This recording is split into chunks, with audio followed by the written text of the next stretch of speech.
Hello, and welcome to the Streaming Rainbow Podcast, a place where we bring together our stories with your ears. These stories were originally recorded for YouTube, and now they are here for you in pure audio form. Join our crew of storytellers as we dive into fantastical realms and tell human stories. Grab your dice and buckle up your wizard hats. It's time for the games to begin. As a note, a list of the topics, themes, and subject matter featured in this podcast has been included in the episode description. Listener discretion is advised. And now, welcome to Dahlia, Episode 2, A Job Well Done.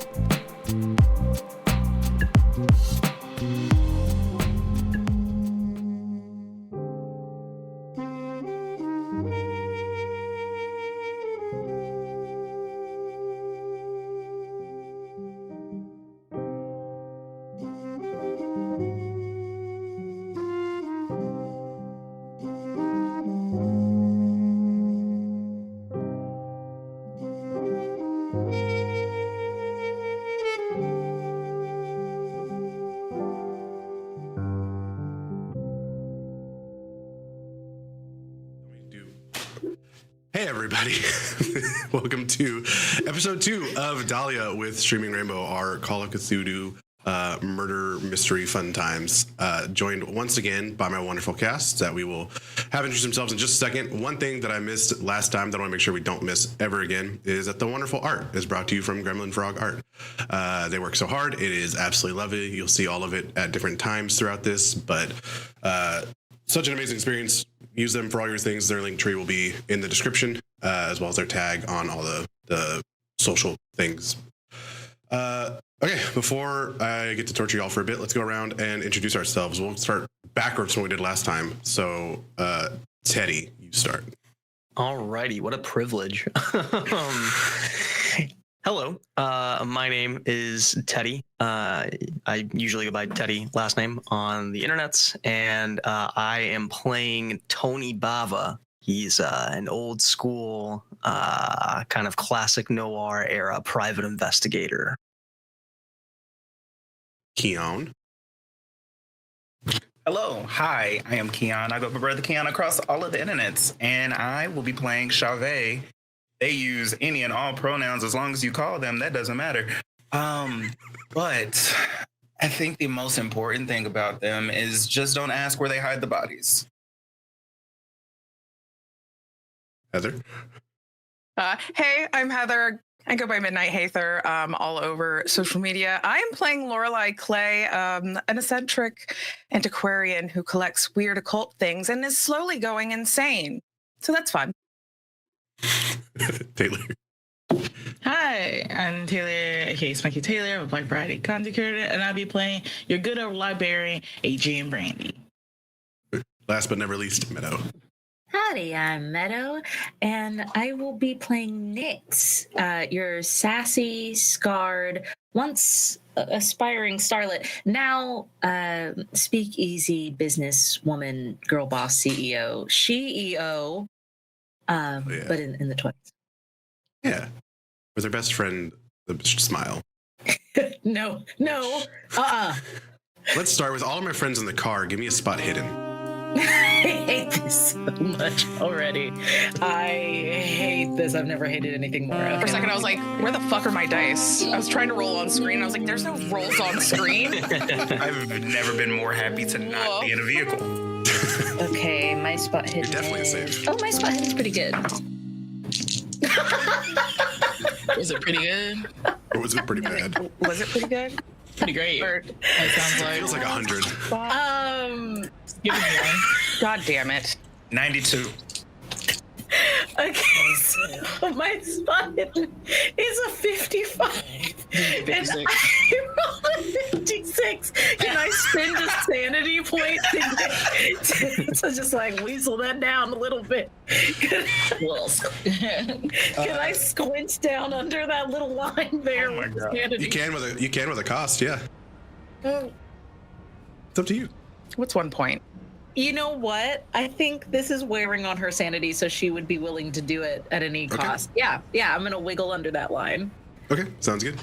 I got a 5 out of 28, so a very good success. if I do say so myself. That's great. I love it. Adrian? I got 5 out of 90. Hell, okay. And Tony? I got a 95 out of a lot lower than that. Which is okay, because you're focusing on the road Driving. itself. Exactly. Yeah. Driving. It's actually good that I bombed this. Yeah, there are very few laws at this time on the road, I'm sure. Like, you're focusing in. Yeah. The three of you who are, kind of sitting in the back of this old bootlegger car, right? I know you're probably, like, searching through parts of it. And you just hear, it seems we're being watched. Look out the back. And you kind of slowly turn as you see Adrian and Lorelai. You lock eyes on a car that has been slowly following you. And you see Tony like take a turn, and then this car slowly come up and take a turn. He takes another one and kind of very slowly and intently following along. I think we're being followed. Yeah. Huh? Well, by who? A car. There's no, I guess, distinct markings on it. It's not like it's a cop car. I mean, it could be a cop car. They did say that that we were going to be under surveillance and everything like that. But yes, car. I don't know if you know how to drive fast, but we should probably book it. I lose them, Jack. I want to look in the rear view or in one of the side mirrors. Can I see the car following us? What does it look like? Yeah, you take some time. It is a blacked out Rolls-Royce Phantom. Mm-hmm. That is following along at a decent distance. Like, you can't really make out like the person's face in the car behind you or anything like that, but you do see two figures that are in the front seat of it. Okay. I am used to driving in a city with streets a lot more narrow and messed up than Los Angeles. So I want to go ahead and try and run some kind of, just some kind of just flooring it a little bit and kind of weaving through traffic, trying to lose them in traffic, cutting through streets. Yeah. Where are we in LA right now? So y'all are, like, if we think of the library is fairly central LA overall at this time. Y'all are probably more on like the valley side. Okay. Kind of the northeast heading down towards central. Okay, cool. Then yeah, I want to go ahead and try and lose them. I forget you were in LA, so you know. With my driving. Yeah, I know some of these places. roll me just an idea check. Okay. What am I trying to roll under here? What skill am I rolling under? 40. Your idea up top. Oh, okay, I see. Yeah. Just to see how well you can kind of map out a route in your head. That is an 88, my friend. Okay. Can I push it? Yeah, I'll allow you to push that. What's gonna happen? If you fail this push, you're probably going to end up at a route that leads you towards like a dead end. You'll have to figure your way out. Okay.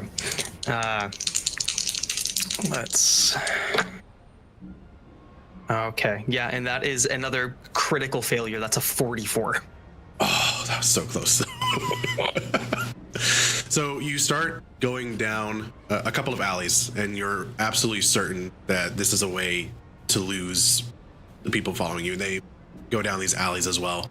And eventually you start to speed up slightly as you get confident that you can lose them. You see them speed up, and you see one of them lean out of the car and begin to shoot at your car. And they hit the back of the car, they hit one of the tires, and this causes you to really veer over into an alley that you didn't know construction was happening on, and are currently stuck at the end of an alley that is blocked off by a cement mixer. I shout to everybody else in the car, keep your heads down! And I kind of duck down. I'm doing evasive driving, trying to back up into this alley, but I kind of veer the car into the alley. And I want to kind of when we get into the alley, I would like to turn the car so that we are the driver's side door is facing out towards the alley, so we're sort of side-walled. Okay. In case we need to pull out or kind of get everybody out of the car more evasively. Yeah. About that time, as the car starts spinning, you hear the back windshield absolutely shatter as a bullet rips through it as you guys duck down. And there are a couple more shots ring out. What would you like to do? What is it? Why are they shooting? Listen, I don't know everybody. I don't know if any of you have any experience in situations like this, but keep your heads down. Keep your wits with you. Who's got a gun on him? I got a gun. You got a gun? Good. All right, you're going to have to use that. All right. I'm gripping the seats of my precious car that I just reunited with. And You did. So oddly enough, you are the much better driver of the group.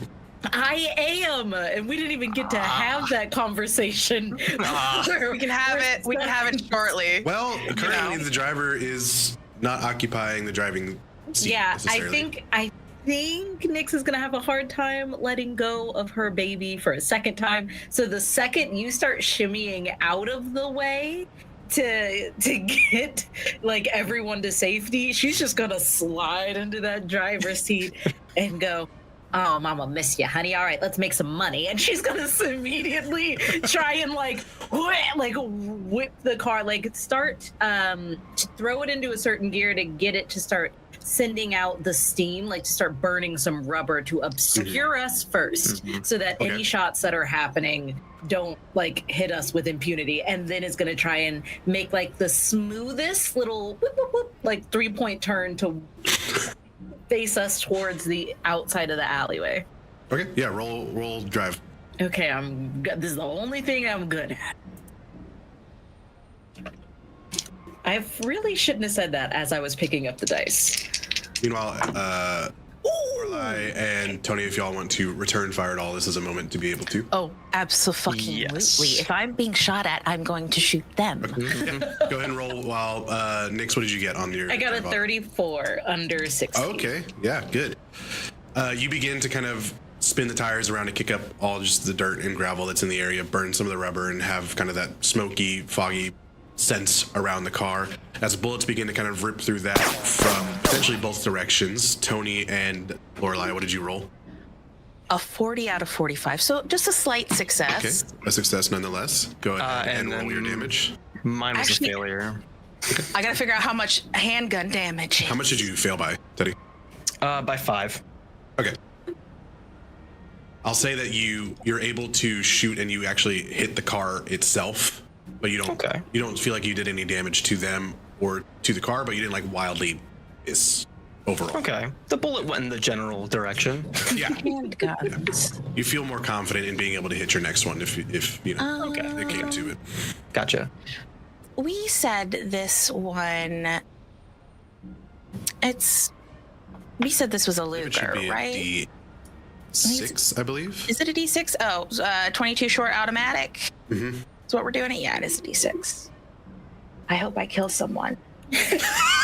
Jeez. Fingers crossed. Damn it! It's a 2. Okay. You don't. Plus, wait, damage. Do I get a What's damage, your damage bonus? Your damage bonus is 0. Wow, that's lame. It's because it's Strength and size. I'm yeah. too weak and small.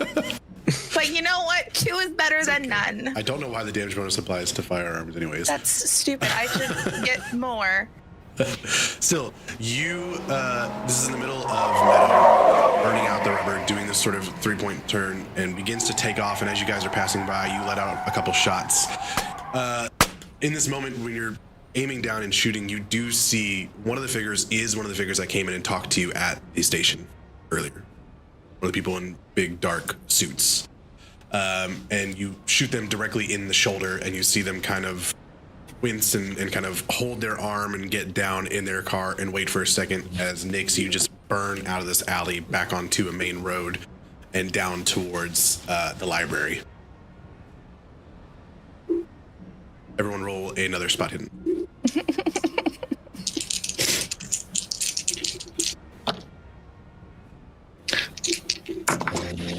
It's a 99. Jeez, I have failed every. I'm gonna throw these dice away. Yeah, get new dice. 15, so a decent success. 6. Okay.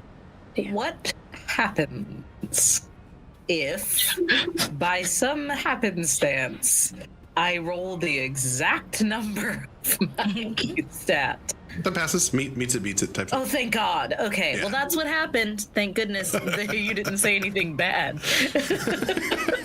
You don't have to give up anything this time to pass. Great, love that for me. You do see kind of slowly and eventually the car come out of the alleyway behind you guys. But because of how well you rolled for your drive auto, you are able to like weave in and out of traffic, and it seems that they've somewhat lost the team at this point as Nyx is weaving in and out of traffic heading down into like more central LA now. Just so you know, it was surprise police. It was someone from the station.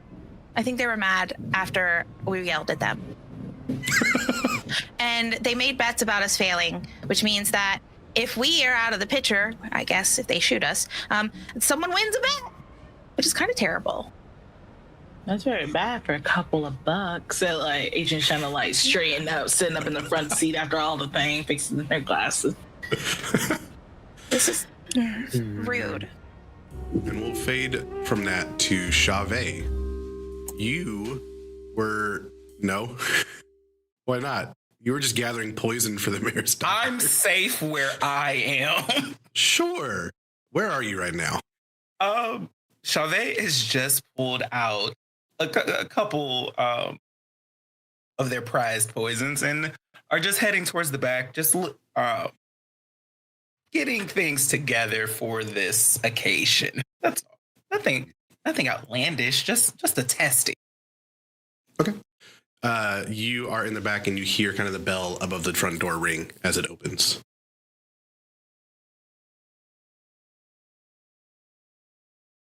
Can y'all not read the sign? Baby, we're closed.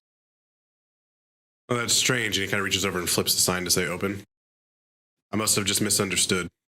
So you just come in here doing whatever you want. Okay. Yeah. And walks towards the front, wipes their hand. How may I help you? Hi, I am from the city. And I believe, and he kind of whips out a document that is the, what's it called? Like title for the space itself, like for your building that shows your ownership. I believe that I don't know what happened to the file, but it seems that you might be running illicit, illegal business out of your building. Is that correct? We got an anonymous tip to come and investigate. Interesting. Now, as you can see, all I do here is serve baked goods. I don't understand anything about an illicit business here. And this is the second time that I have been accused by this city of doing something that I would have no business having my hands in. Only thing I have my hands in is flour. Yeah, certainly that is all.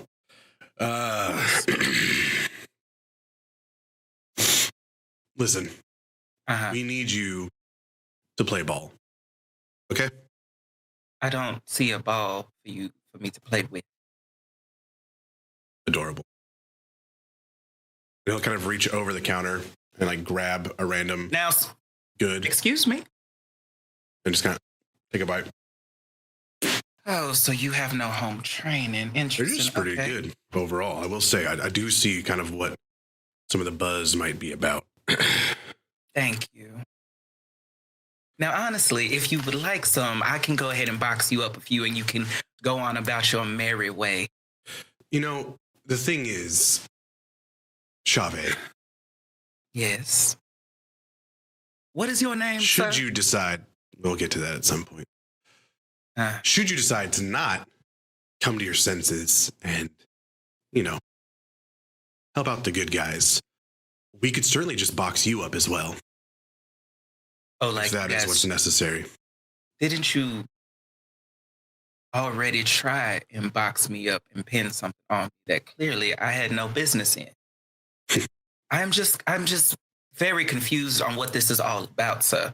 If this is just because you want a couple boxes of donuts or like muffins for your friends down there at the station, we can make that happen. But it has nothing to do with my friends. It has everything to do with yours. I don't really have friends.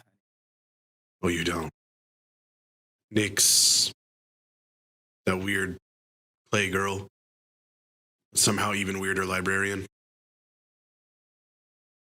Now, when I said I don't have friends, I was not specifically talking. Oh, but you don't have friends, so you don't really care about what might happen to them then if they're not your friends. Is that fair to say? Sir, are you threatening people that I happen to care about? Don't make threats, make promises. Interesting. And I promise you this. You'll Nick's see kinda this place like- burn. You will do what to my establishment, sir? You'll see it burn.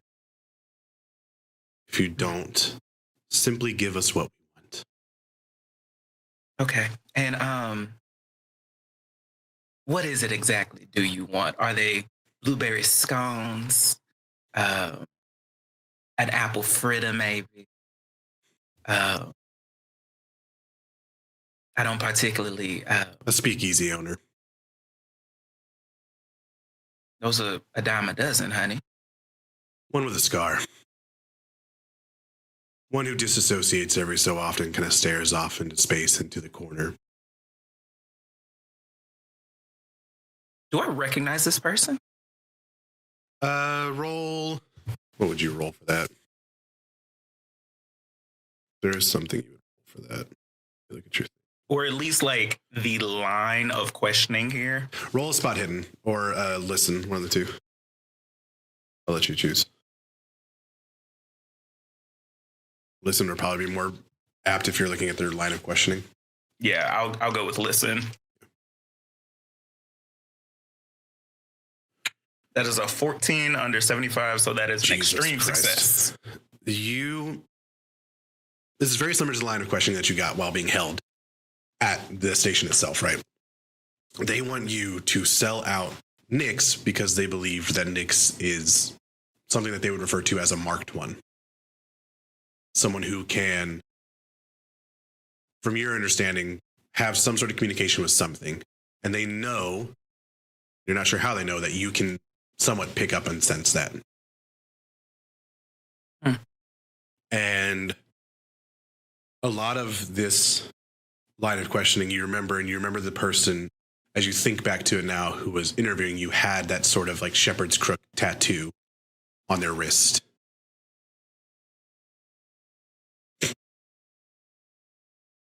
Oh, as this remembrance is coming over Chavez, they kind of like smile. Actually, you know what? Give me 1 sec.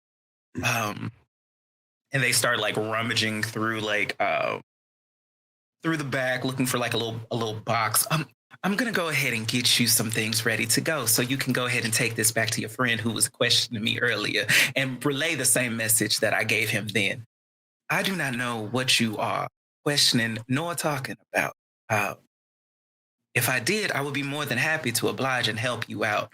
But I don't like people coming in here and attacking people I care about or expecting me to be a sellout or a stool pigeon and creating false narratives. That's not what we do. Like I said, if I knew anything, I would definitely help you. But I do not. Honesty might be a great policy. Honesty gets you nowhere in this world. I have given you nothing but honest feedback since you so rudely walked into my establishment, sir. Mind you, you also just stole from me. So unless you are prepared to pay for what you just ate, I think it's time for you to go. You put it on the mayor's tab, and he'll open the door and walk out. Shit. And about that time, you guys arrive at the library. What would you like to do? As you park and begin to walk up the steps that lead to this really ornate building as a whole for the time, large oak doors that seal in the library and the sound from kind of the outside world. So as we're walking in, Tony says, listen, Do we know for sure those were the caps that were shooting at us? I mean, a blacked out vehicle, 2 shadowy men in black. I'm not saying that I would put it past the boys down at the station, but they lack a certain initiative to maybe do something like that. All I'm saying is if we see him again, maybe we take a look at it. I don't know if those crook fellows, those shepherd's crook fellas that you folks were telling me about, if maybe they're connected. I absolutely think they're connected. And with enough money per the Rolls Royce, it's a very expensive vehicle. I'm going to say, people will do a lot of things for money. So let's just say this, because I think it's a very credible thing, that they're connected. Well, is there?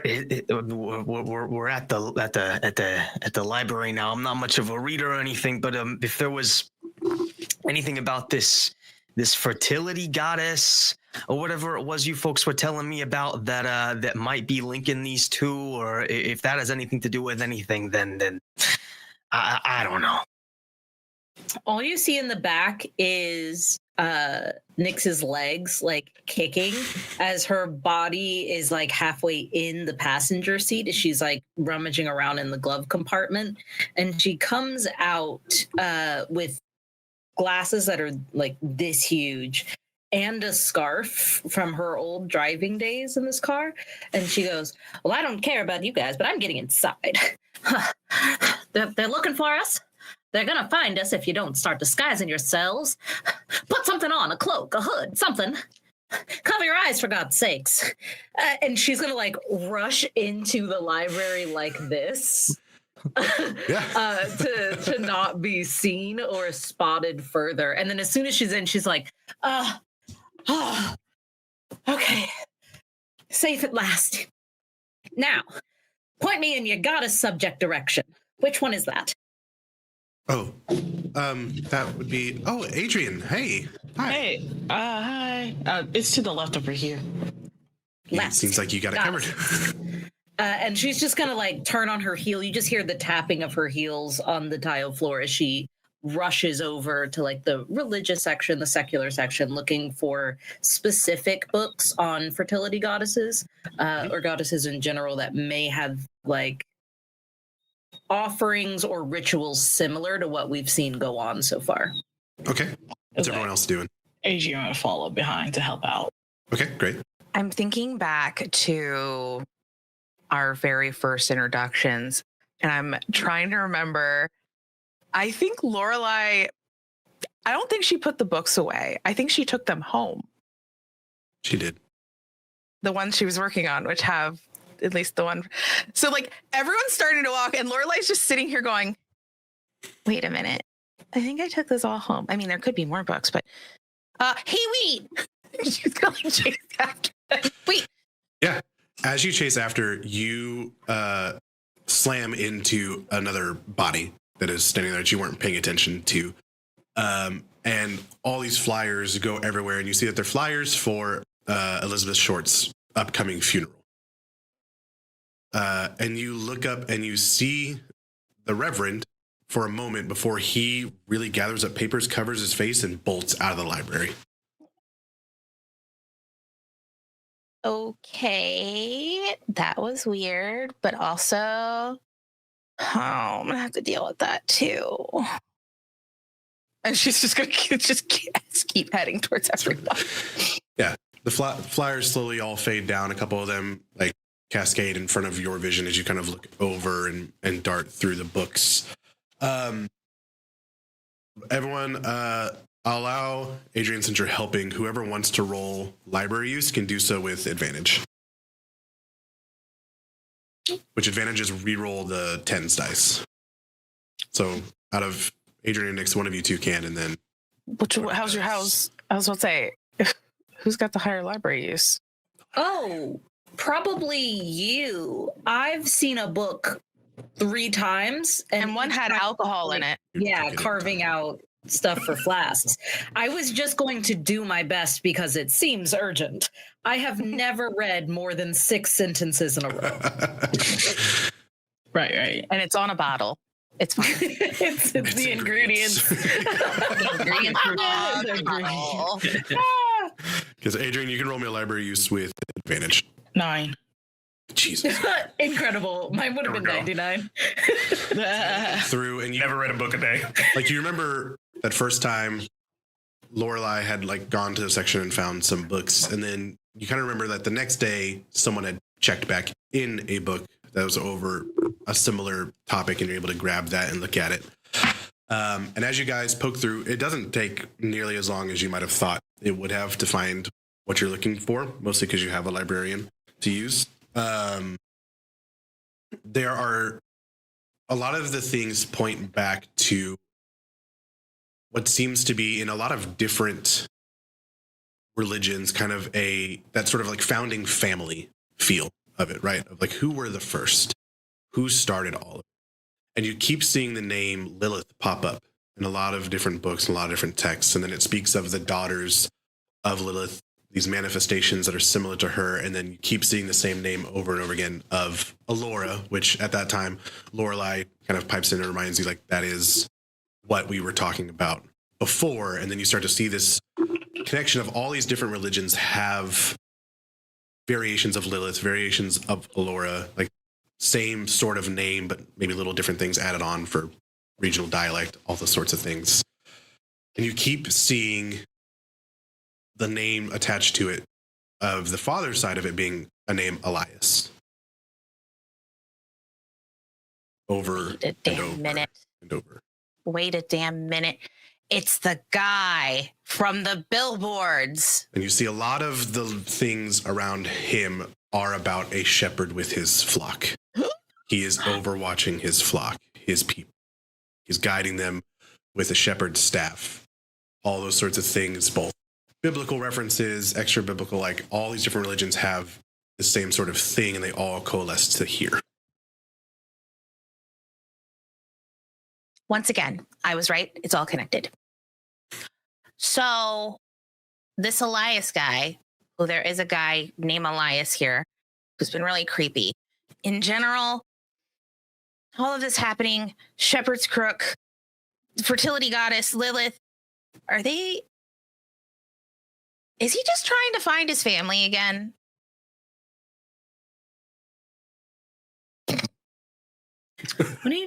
What? Sorry. I don't read. Go ahead and say that to me one more time and give it to me like I have never read a book. So they're all connected, they're family, but like going really far back. You have mom and dad. But like it's really powerful because like goddess and I guess a guy. But I don't know if he's trying to like find his great grandmother, or he's got a weird infatuation and he's trying to summon a wife. From out of his daughter? Sure. I mean, maybe they're trying to get the spirit out or bring her back. I don't know. It's very weird. Roll a cult. I'm trying to piece all this together. Is there a way? Strings are stringing, The but in a string but in a weird way. Is there a way I could assist? My cult's pretty high. I'll let you just roll separately to come up with your own ideas as Laura is stringing all this. Ooh, that's a 71 out of 40. I'm gonna push it. Okay. 10 out of 65. If you push it and fail, which you already rolled, so you're gonna go into a sort of, it's one of those things of like you comprehend too much and you're gonna go into sort of a catatonic state for a bit. I love that because that's an 83 out of 20. Let me go catatonic. You are the strings. It is all coming together. You're piecing them together. You have your Pepe Sylvia map up behind you in your mind. And you guys see Lorelai just go and talk, and then blood start pulling out of their nose. a little bit actually comes out from one of their tear ducts, and they just stop talking and are staring off at just a basic map of LA slowly bleeding onto the floor. Adrian, you have your own idea at this moment, and you kind of ignore Lorelai for a hot second as you think through how oftentimes there's a sort of exchange that happens in any sort of ritual, right? Mm-hmm. You have to give something to hopefully get something back from it. Yeah. And it begins to kind of piece together of, if I give a soul, I can get a soul. Gotcha. Adrian's gears are turning, and it's just like, well, there in certain rituals, like when I read books and stuff, like you sacrifice like a virgin, and then you can like bring back a demon or something like that. So maybe it's something like that, like it's just give a life to get a life. So then the question becomes: are they going to try? Are they going to kill somebody again? Was the sacrifice, this first woman who was killed, was that not successful? And now this Elias fella is gonna try and go after another person, or what's going on with that? That's my guess. Is this ritual didn't go correctly, or she didn't meet the criteria of what the ritual's supposed to be? Well, then I guess we got to figure out what makes somebody a better sacrifice. Was there more in the book that Agent could pick out about like what's the perfect sacrifice? You rolled so freaking well. So it does talk about that sort of like, a lot of the imagery is like someone who's blameless, someone who's pure, someone who's all of this is your typical go-to, because it's one of those things of a lot of beliefs have of every time you do something, a piece of your soul splits off, right? And you leave pieces of you everywhere as you go throughout life. And so if you find somebody who's mostly whole, mostly together, it's a better bang for your buck, essentially. Gotcha. But then Adrian be like, well, I guess the sacrifice was in pure, she puts in quotation marks. So someone that's probably close to like religion and stuff like that probably be the next best route. Okay. Well, there's that religious fellow in town that you ran. Wait, you bleeding? You okay over there? There's no answer from Lorelai. Locked in. I was like, the agent finally looks over the book. Oh my God, Lorelai. She's getting blood on your book. Blood? Okay. Blood. And she's gonna go, bam! And she just like rip up her scarf. Just wait to wake up. Yeah, trying to There's a snap her stinging out of sensation it. on your face all of a sudden as you come back. Ow. And that's what you get for wigging out on us. Wait, what? Hey, Adrian he has a tissue. You should wipe the blood off your face. You was thinking a little too hard. Oh, Bright red. damn. Well, that's never happened before. Try and see to it that won't happen again. Yeah. It usually happens to me when I think too hard. Okay. Yeah, and this is why I don't read books. Books is dangerous. Books make you bleed. Don't read, kid. Books will make you bleed and think too hard. About this time, you hear a familiar voice to some of you from behind, introduced as Olivia from Davenport's, kind of runs up and gives you kind of a quick hug. Each of you is like, hey, I am so glad that Chave just sent me here from the bakery. He said to you guys, I think we're going to be down here for a bit. Do y'all need anything? I brought some croissants. And she grabs the croissants and goes, actually, Liv, we were just wrapping up here. Is Chave going to be at the bakery for much longer? I think so. He said he was potentially getting ready on like a special order or something. She didn't say much about it. Don't you worry your pretty little head. Why don't you run out there and hit the town? You never paint the town red. I know you. You've got some dancing feet. Look at those shoes. Get on out there and go treat yourself. You know what? Here's $20. And she's going to just give her money to get her out of the way because she's not going to wait very long until she turns around to the rest of the group and goes, we got to tell them that there's going to be a murder. So she's trying to get her out of there because she's intent on getting the $20 will do that. back. Oh, hell yeah. In this time, right? It goes a long way. It goes a long way. I said, Yeah. the whole town red, girl. And then murder. Got it. Murder. Immediately is gone. So I'm gonna let everyone else gather their things up, but I'm gonna go. Listen, I'm gonna go stay by the car, make sure the wheels stay hot. As soon as you're ready, get down here. We're gonna head to the bakery. As soon as we get to the bakery, we're gonna tell Chauvet exactly what we know. As soon as Chauvet knows what we know, then we're gonna investigate deeper and know new things. Do we need anything else? No. She Don't takes think a so. big swig out of the flask and goes tip-tapping towards the car. Silent library. Echoing through the hall. Okay. Silent Do we all head out? Do we gather up anything before we go? Yeah, Adrian asked the rest of the group, is there any more books I should grab for the road? I think they're all at my house. Oh, But you know what? This one has enough. If we need to go back to my place, we'll do that later. I think we need to get Chauvet in the know. I'll grab a vehicle book. Those are the ones with the how to drive 101. I was like, Tony, you gathering up anything before you go? No, I take a newspaper from a newspaper rack at the front of the library and kind of put that inside my my coat pocket. Okay. Yeah. Do you read it all? I take a glance at the front page. Okay. There is a headline about 5 new investigators brought in to help the LAPD solve the Dahlia case. I read that and I immediately, the dread of knowing that the press is already on this just sinks into my very being, and I let out a deep sigh, and then I step out of the library. You step out, y'all all get into the vehicle, and we begin to drive away. Roll a spot hidden.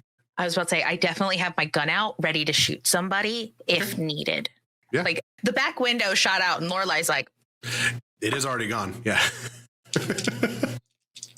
These spot hiddens are testing my patience. Spot hidden Did you is get a like 55 again? I got a 52. Like it's We're playing slowly going like down double in it, though. with my failures, and I don't like that. I'm getting very nervous. I see a 62 in my future. I see nothing. Okay. Now 31 success finally. Hey, It's all the blood loss. Adrian. 3. Jesus Christ. Okay. So I just switched dice today. Switch them back. No, You're doing too good. Put 'em away. no, this is a great dice. Okay. You begin to kind of pull away. Adrian, as you guys are pulling away, you spot him first. Tony, you eventually, and Meadow, you kind of look up in the background and you see the same black car pull in to the library and park. And you see 2 big figures get out of it and kind of sprint up the steps. But you get the sense that because you weren't held up from Olivia, you were able to push them out of the way, that the timing worked for you to get away before they noticed that you had left it all. At that point, Tony, you also see Quincy Yarborough, the reporter, walking up the steps behind, not with them, but kind of coinciding time-wise into there. And then you see them turn around and throw him down the steps of the library and then go in. I make no comment on those guys just throwing Quincy around like that. Do they look from, I'm guessing we're too far away to notice if like the clothes that they're wearing, if their clothes are marked or in any specific way, or if they have any kind of like insignia or anything that might. It's very much like from a distance, you can't tell. It's just a black suit. Yeah. Okay. Yeah. You get the sense that it is one of those ones where you look at it, you're like, that's a finely tailored, that's a nice suit, right? Like you're able to pick that up overall, but there's nothing that stands out as you're driving away. Okay. Yeah. I say, well, it looks like we just barely dodged those goons that were following us. Ugh. Yeah, and there's nothing else we can really do at this point. Right now, other than you do know that they did show up to the library as well. Yeah. They're on our trail, but we're a little bit ahead. As you make your way to Davenport's. It'll take a bit to get there, but eventually you guys pull in front. There is a sign in front that says closed currently. But what would you like to do? I want to get out of the car and immediately get on my hands and knees on the ground. And I'm going to start searching the car for any type of device that looks foreign to me, like a tracker. Okay. Roll spot hidden.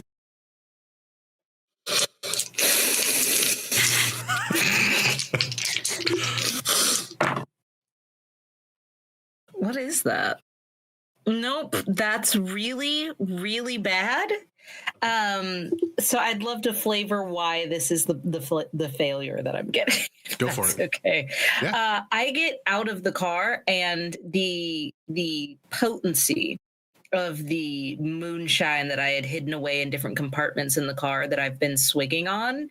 This was way back before I had really hit my stride with like refinement and with understanding balance in moonshine or in gin or whatever. So this is like pure blue flame, 128 proof. No, like I could just pour this into the car and we could drive all night. So I think as soon as I get out of the car, I'm like, well, I better check for trackers. And then I'm just like on the ground. Instead of being on my hands and knees looking for the tracker, I'm on my hands and knees because the world is a little like this. Yeah. And I can't really focus on finding anything. No. Are you drunk? Me? Yeah. Oh no. Okay. Chavez, you hear a car park and then you hear Nick's, me? Yeah. Because they're much louder than they think they probably are. Are you drunk? Yes. Chavez is going to run towards the front door, swing it open. What the? Now, Nix, why are you on There he is! Get over here! And she's gonna get to her feet and go and give you a hug. Are you drunk? Yep. Yes. Listen, Jack, only in the ways that matter. I got news for you. Let's talk inside. And she's gonna stumble past you into the bakery. All right. Yeah. Y'all get inside. Hurry up now. And as everybody comes in, can I see if there is anybody watching us right now? Roll spot hidden. Okay. May you not roll the 98 I rolled on mine. Surprise. That's what he ends up rolling. You said a 98? Yeah, I rolled a 98. All right, cool, great. I didn't do that, but I did roll a 58. Okay, which is a pass success for me. Yeah. You let them in and you kind of peek your head out and look both ways. And like as you're about to close the door, you see a figure that's been leaned up against kind of a light pole smoking, like intently watching, immediately put out their cigarette and begin to walk to like one of the standing police phone boxes. Fuck him up. Fuck him up. Chavez is going to see that. How far away is he? I would say like across the street and over a little bit, probably 45, 50 feet away. Okay. Going to swiftly close the door, lock it, start rolling down like the blinds. Mm-hmm. Okay, so I just want everybody to know that this, I guess there's been somebody waiting for you all to come back here because there's someone right now calling probably their friends, the cops. And why the fuck is the back of your car blown out? The cops. Listen, that's a lot of questions. And I'm not sure if those are the right answers, Jack. So, Okay. what I can say is this. Someone's gonna birth a god. And What? bad would be bad. We And believe. looks at everybody else. We What has she? believe No. It's a long story. Adrian, a ritual get him caught up. Basically, like a whole religion, sacrifice is happening that they need to have like basically a pure person that they have to kill to rebirth a different life. That's what I said. No. Looks at the detective like, what have they been drinking? I'm sober, by the way. I'm also sober. Oh, so this is real. What you're Yes. telling me is okay. Okay. Don't let my vehicle books fool you. Interesting. Time to start reading up on cars and motor vehicles, but fair. Okay. So one murder wasn't enough for them? Apparently, they thought that she was pure, but she probably was never pure. Okay. What is the when you say pure? What I'm gonna assume virgin sacrifice. Okay, so I am safe. All right, lovely. I tell you what, I love the way it smells in here. Oh, thank you. That's the Always have fresh bread. And she reaches into her cleavage and pulls out one of the croissants from Olivia's box and just starts eating it. You want butter for that? Yeah. Were you trying to warm it Hit up? me. We're trying to warm it up. I pull a pouch and pull out the butter she stole from the party. goes back into the back. Oh my god! Brings some water and hands it to Nyx. Like, darling, I'm gonna need you to drink some of this to get whatever that is inside of you out. You got it. And she's going to chug it and then look very disappointed and go, you gave me water? Yes, honey. You have been shot at and you are drunk. You are a liability right now. You know what? That's right. That's true. Let me put my head on straight. And she's going to try and like chug the water and then realize she's already chugged to the water and is going to just like instead stand up really straight because that's sober. And that's all she's got. That's the best she's got. Perfect. Okay. So if they are looking to find someone pure for this sacrifice of theirs, how are we going to, what are we going, why are we being framed for it? Any ideas? Lux, while they're Easier having that target. conversation, sorry, can I look out the front door of the building and see if that guy is still at the phone booth? Yeah, for sure. Go for it. Okay. Do I need to roll anything, or do I just see him out on the street? Since Chave had mentioned that he was out there, you don't need to. You kind of peek out and you look directly at the police box itself, and you see him kind of finishing up his conversation and hanging up the phone, and then going back towards the light post to lean up on it again. Okay. Lights up another cigarette and just kind of sits there. Can I take a second to look a little bit closer and make sure that he's by himself? Yeah. Okay. That's a 12. 12. You see his eyes every so often will dart and look for a hot second towards like a alley that is next to Davenport's.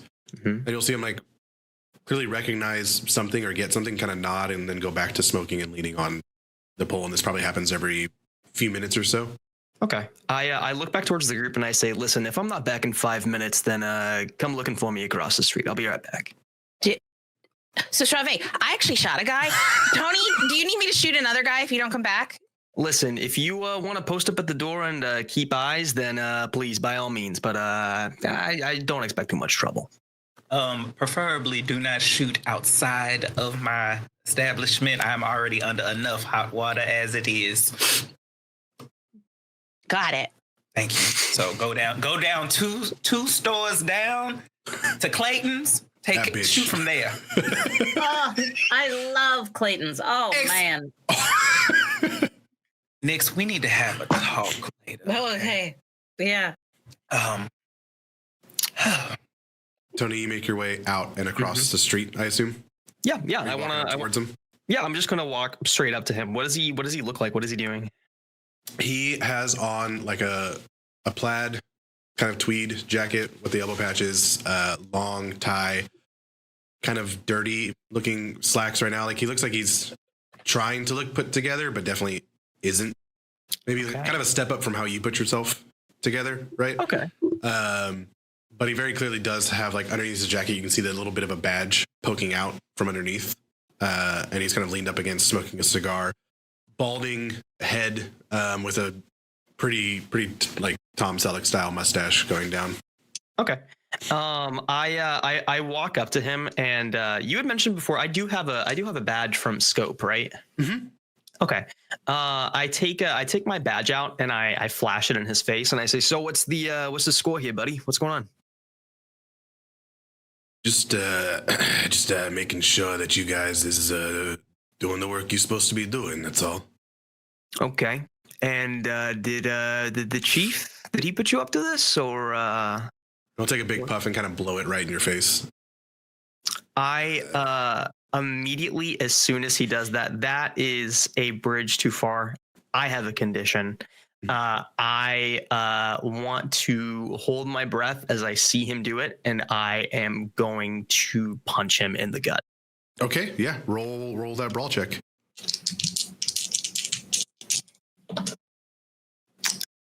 Can I push it? You can push it. If you push it, you're going to completely miss and punch the pole and potentially like break your hand. Okay. Just remember, I'm watching. I'm ready to go. Yeah. I'm ready to go. Just.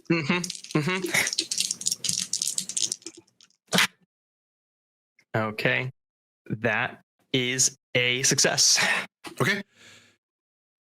Like in the moment you're worried about missing because he just blew this in, you like feel a coughing attack coming on, but you land a solid punch right into his stomach, which go ahead and roll your damage, which is D3 plus damage bonus. Do I have a D?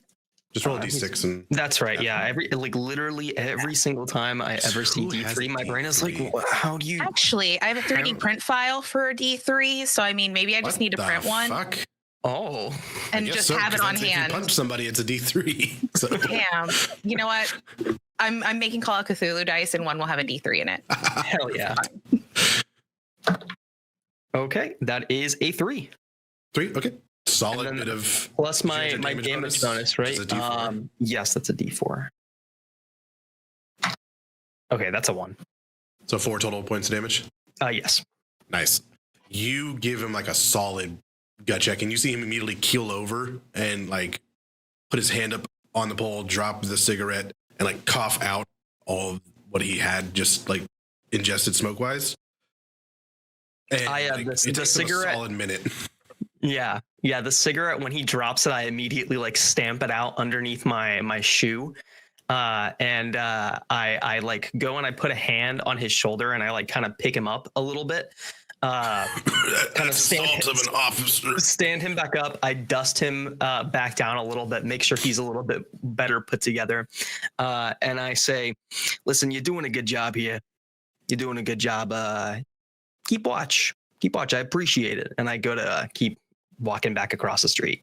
Yeah. And you hear him kind of like take a second and then turn around and just hurl all over the side of the like crosswalk that's there. The little bit of grass is, I mean, that's like half of his health in a gut punch. So he is just keeled over for a bit. And then as you're walking back, you see like another officer kind of jog over and kind of pat him on the back and like help him stand up again. That was coming from the alley between Chavez and the next building over. Okay. I walk back into Chavez and I'm like, guy across the street's not going to be a problem. It'll be fine. So punched him. Oh, you punched him? Well, listen, I take certain things personally, and if a man is going to disrespect me to my face, then he needs to be put in his place.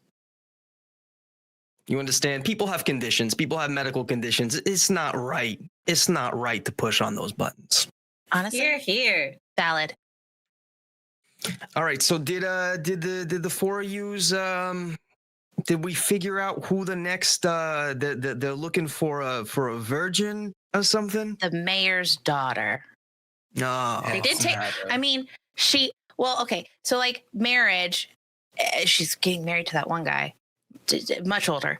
I mean, honestly, it makes sense. Just to be clear, y'all never met her fiance. Yeah. He was not at the party. Yeah.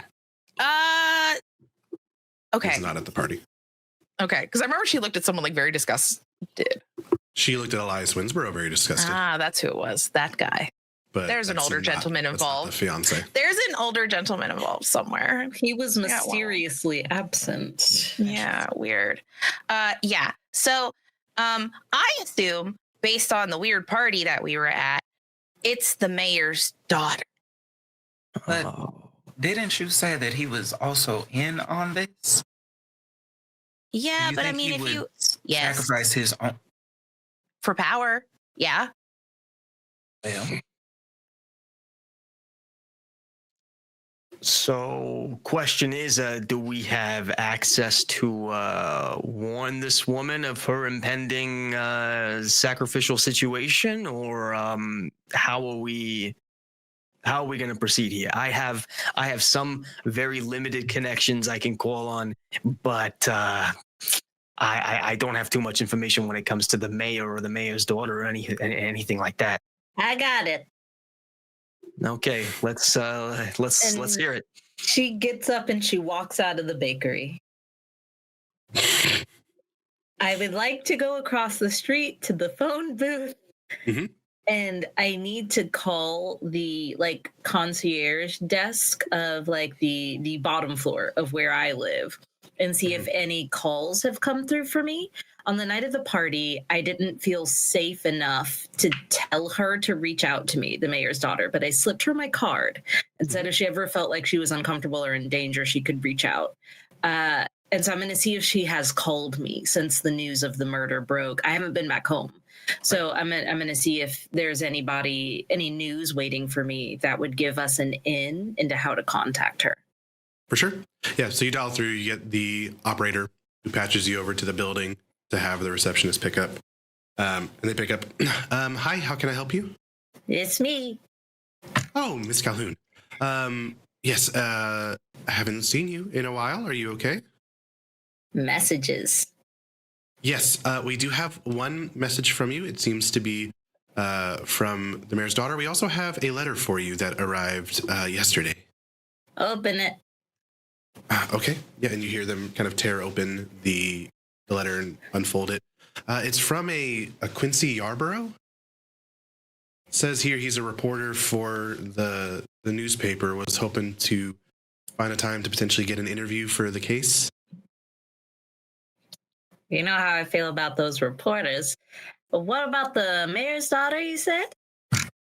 She had called, said that she got your number off of some card and seemed pretty distraught and wanted someone to talk to.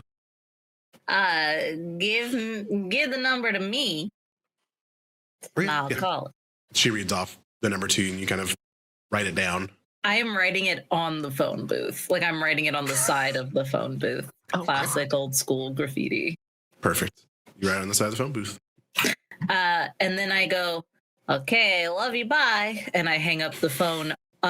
Is the guy who threw up still there? No, they have since left. Okay, cool. I hang up the phone and I look down and I'm like, oh, vomit.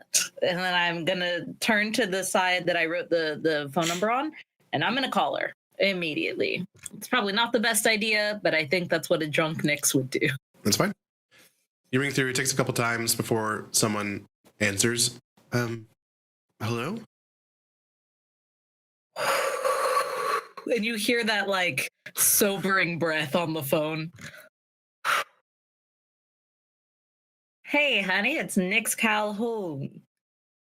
Oh, yes. Hi. Good. You remember glad me. to hear from you. I called a few days ago, but they said that you weren't in. They said you were on a trip, I think. I don't remember.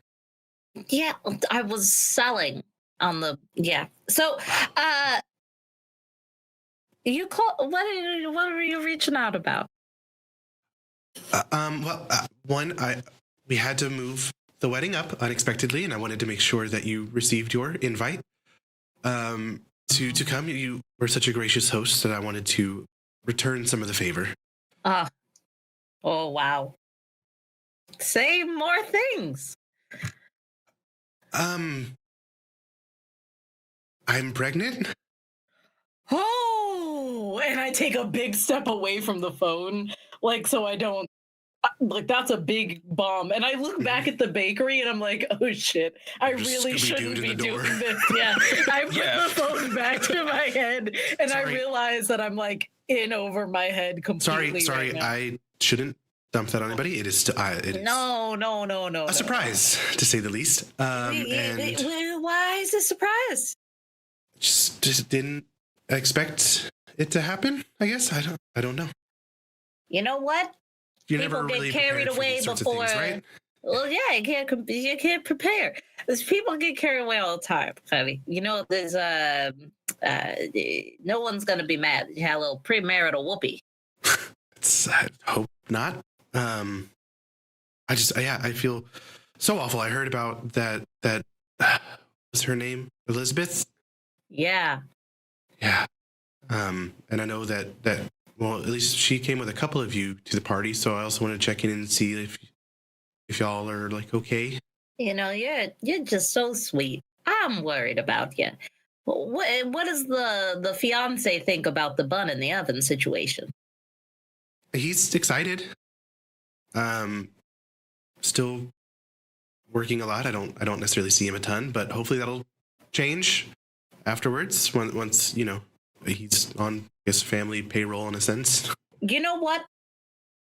You don't strike me as the type of girl who is doted on by a bunch of friends. Is that right? It seems like your family may dote on you, but that you're not doted on much. Is that correct? Am I picking up on the right information? Fair to say, I guess. Great. Yeah. We're throwing you a baby shower. You got to come down to the bakery and come talk to me and my friends, and we'll give you the bakeries. Okay, I probably could tomorrow. If yeah, okay. Come on down. Okay, see you then. Okay. And then she hangs up the phone. Okay. And she's going to run back over across the street and burst in and go, I fixed it. You do understand that I have a phone here that you could have used, right? Several, actually. They could have been tracking that phone. Who did you even call? The mayor's daughter. That's one way. Oh, and she's going to run back across the street. Adrian's going to follow this time. She's going to scratch out the mayor daughter's phone number on the side of the phone booth and then head back in. And then just kind of look at everyone and go, don't even worry about it. She's coming here tomorrow, and she's going to talk to us about why she's pregnant. She's pregnant. And why she never sees her husband, poor dear. And also why her father got married a ritual. No, sorry, fiance. No, it's the wedding's been moved up. That I am aware of. But when you say here, where do you mean precisely? She looks down at where she's standing and she looks back up at you and goes, just where I said. Keon, you would know that the wedding is in 2 days. So you're telling me that the young lady whose wedding is in 2 days, who happens to also now be pregnant, is coming here tomorrow. You're welcome. Fixed everything. Okay. We put the clues together and I bring them to a head, and then this is what we wanted to happen, right? Chavez turns around, walks back to the kitchen. Is just like, she's fucking pregnant. That turns this whole thing upside down. I can't kill a pregnant lady. That's go. But I was like, I think Adrian's gears are turning again. Mm-hmm. I was like, what is the purest human being? A baby. Oh my God! Wait, did they plan her getting pregnant? The sacrifice is the baby. Then why kill your dear sweet friend who reads books? Probably was a test. A test? A test murder? Chavez throws their head back out of the from the kitchen. Did she say that she has told anybody about this pregnancy? Because it might not. How far along is her pregnancy? That's Chavez, roll an idea check for me. All Idea check. questions we Yeah, discuss I have an 80 in that. tomorrow. That's your Once you intelligence. get Sorry, that's all questions. 69. nice. Perfect. We have to reward that.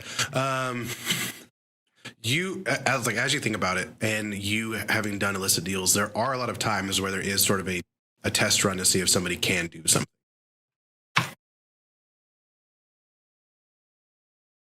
Oh. To see like, if And- they're capable. So my question about this. Have I heard of a ritual that follows these specific requirements? Okay, to honor the 69, the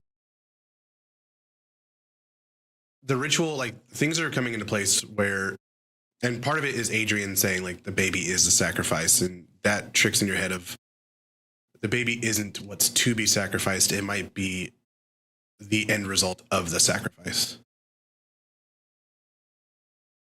Oh no. And you start to think through a little bit of what you saw with all the bloods and the string and this kind of like everything interconnecting to like the life that was Elizabeth Short. And Oh no.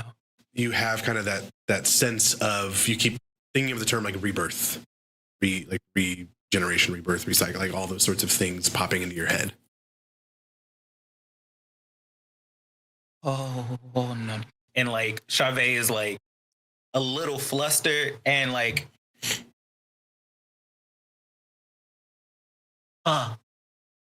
like does like a little retch. They have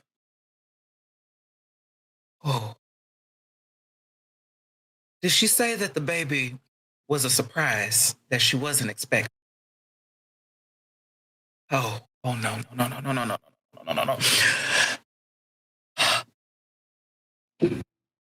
And that's where we'll take a break. Ah! See you in Damn. about 10. Chavez having a meltdown. I hate it here. No, it's fine. It's fine. Okay. Chavez, you went back to where you'd been storing your poison cupcakes and figured out a bit of potentially what's happening. As we come back, it is early afternoon, like 12:30, 1 o'clock in the day. So still plenty of the day left for you guys. Well, what would you like to do with you have your gang here with you, at least? Okay, so the mayor's daughter is coming tomorrow, so we can deal with that tomorrow. Tony, we should go back to the whole like reverend thing. I actually ran into him like at the library. Yeah. Okay. Do we? Sorry. What was his connection to all of this? Even in the first place, do we know that he's connected to the He shepherd's seems. folk? He doesn't seem connected with that. He is obsessed with having A Elizabeth Short's funeral, like a memorial. Plus, he has a new Oh. church in town. Oh, okay. Yeah, I'll let Agent be like, I remember he was looking for like vacant, abandoned buildings to start his religion journey. Okay. So if we start maybe finding some vacant buildings that's recently sold, probably be there. Okay. And nobody's talked with this guy as to why he wants to have a funeral for this girl that wasn't even a member of his congregation, right? She didn't go. She No. never. Huh. No, I don't remember Lizzie ever going to church. Did Lizzie have a family that maybe is associated with this reverend that might want to have her funeral there, or Not is that I he? know of. Like Yeah, they're he all the way on just the other came. side of the coast. Like, Okay. he just came into town a couple of days ago. Okay. Weird times. Then, yeah. Then I think it might be a good idea to pay this reverend a visit. What's even his religion? He's not Episcopalian. He's not Catholic. He I never don't know. stated. Southern Who's Baptist. dead? Hmm. Yeah, I think we should go confess our sins just in case it's Catholic. Just in case. Is there a way for Adrian to search all the any recent buildings, Minnesota stuff? Roll history just to see if you can remember off the top of your head. We're not having history. You have 30. Not nice. Well, So something. 1. God, new dice for you. No, I was like, fine, I'll switch. It's fine. You're too well You tonight. remember that recently there was a church that had been abandoned for years called Christ Crown of Thorns that was recently sold? That's so metal. That's crazy. Just like you see Adrian just thinking, like brain blast moment. And it was like, there's one. What was it again? It's called the Christ Crown of Thorns Church. The Christ Throne Church.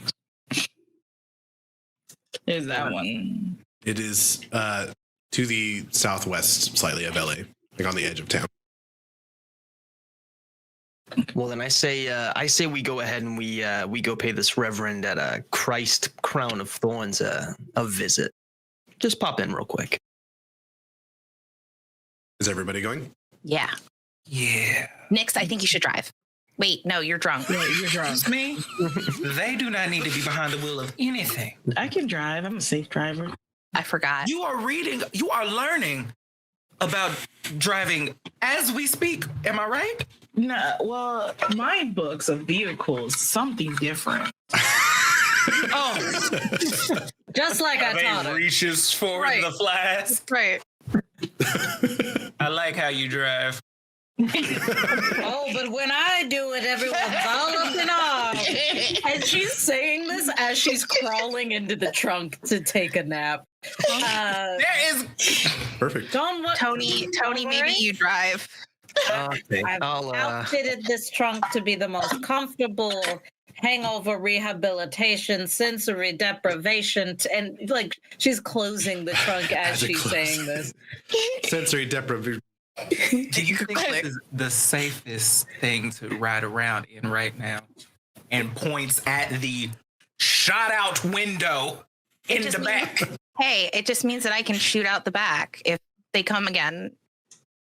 Okay. And then they'll never know. Give me a second. Runs back inside, goes under the in the floorboard where all the poisons are, grabs like a little extra cash just in case, and pulls out their pistol and holsters it just in case. Just in case. Of course. Well, Everyone seeing that we needs are a gun. talking about possible shooting, I feel like I should be prepared as well. all right. Bringing guns to church. Let's do it. And Only way I roll in. peel off. You begin I'm going back to ride. Nix, it is very dark in the trunk, save for one white smile Whee! that you can see in the corner. I am banging on the trunk to be let out. I don't think anyone can hear me. That's the whole point of how I built this trunk. I'm still banging on it to be let out. It's just quietly there. I'm like, I've pushed my whole body up against the exit and I'm just banging against it, not looking back over my shoulder and trying to make sure I'm not looking at the smile. Any vibrations you think we'll feel? No idea. It's a Doubt bumpy it. ride. Yeah, I somewhere. highly There's doubt not it. My God, The these way I built potholes. this beautiful Yeah. car. Suspension. There's, yeah. I hope Nix is okay back there with these bumpy roads.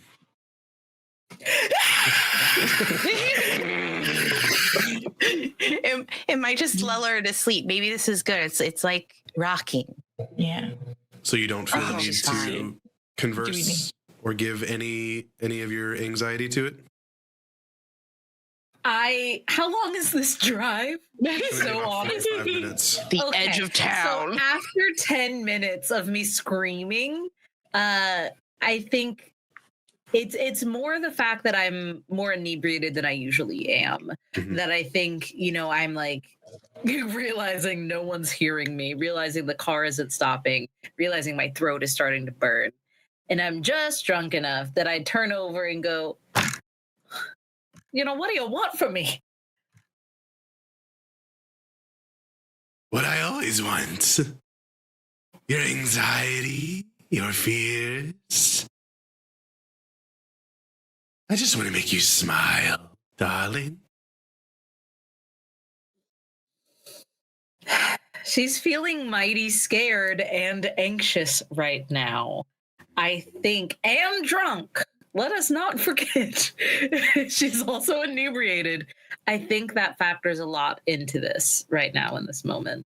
I do think she would want the smile to take away some of what she's feeling because she can't get out. Okay. Roll a sanity check for me. I was hoping you wouldn't say those words to me. I got an 89. That's not good. Yeah. That's a little bit over what you have. Yes, it is, isn't it? Isn't it just? Begin to kind of let go of this anxiety you feel in the moment, right? Of like, I'm stuck in the trunk. I'm drunk. Like you feel like you have control over what's happening. And then the way that like sometimes grief and trauma just sneaks up on you, you begin to think of your mom leaving. You begin to really think about kind of the last time that you heard both parents' voices in the home. The yelling back and forth, the pleading to stay, and the very staunch, ignorant feeling of, you're holding me back. I need to go make something of myself. I'm not going to be stuck in bumfuck nowhere, North Dakota anymore. And it's kind of that moment of, and maybe being drunk helped this, of like your wall being down and letting go of too much. And you see the smile really begin to grow larger and larger in that moment before you're able to kind of like cut it off in a sense like that's enough for now, for today. And then you slowly see the smile just kind of like fade back into Fade away completely? almost like physically like backing away from you and kind of sitting in the corner. I think there is something very vulnerable and very sick and very human in the way that Nyx kind of drags herself closer to it as it backs away and just kind of curls up in the fetal position as if to take comfort in its proximity as the next 35 minutes go by in darkness. After you guys eventually get to the church, you will open the trunk to see Nyx curled up in the corner. Honey, we're here. Did you die? You have a good nap? You good? I think very true to Nick's style. It's just like one long, slender fishnet hose leg that comes out with the heel at first, and then the other leg, and then a little hand that comes out to set in Chauvet's. But the hand that is supposed to be like the glamorous reveal is just like shaking, and you see that she's bitten her fingernails bloody down to the quick in the car ride over as she gets out and smiles and says, well, it's going to take more than a couple sips of my own hooch to put me down. You know what I mean? And she's going to just breeze forward. Mm-hmm. And Chauvet, almost like a wisp of steam, you can see the smile exit out of the trunk, kind of fade off. Oh, no. Oh, And Chauvet is just going to note all of that and follow behind, like, kind of somberly, but just doesn't want to bring too much attention to it with everyone here right now. But we'll go into their pocket and just like, I don't know if they would have those on them, but they okay. Goes into their pocket and like just like grabs out a little like a napkin or something and just leaves it in Nyx's hand.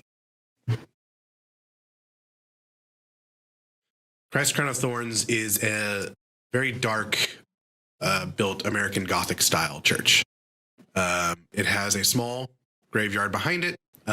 Overall, the architecture, while ornate, it is a smaller building as a whole. It definitely seems, from kind of the context of who's looking for it, if you were to think of like size, it's a starter church, right? It can't hold a ton of people, but it can hold enough.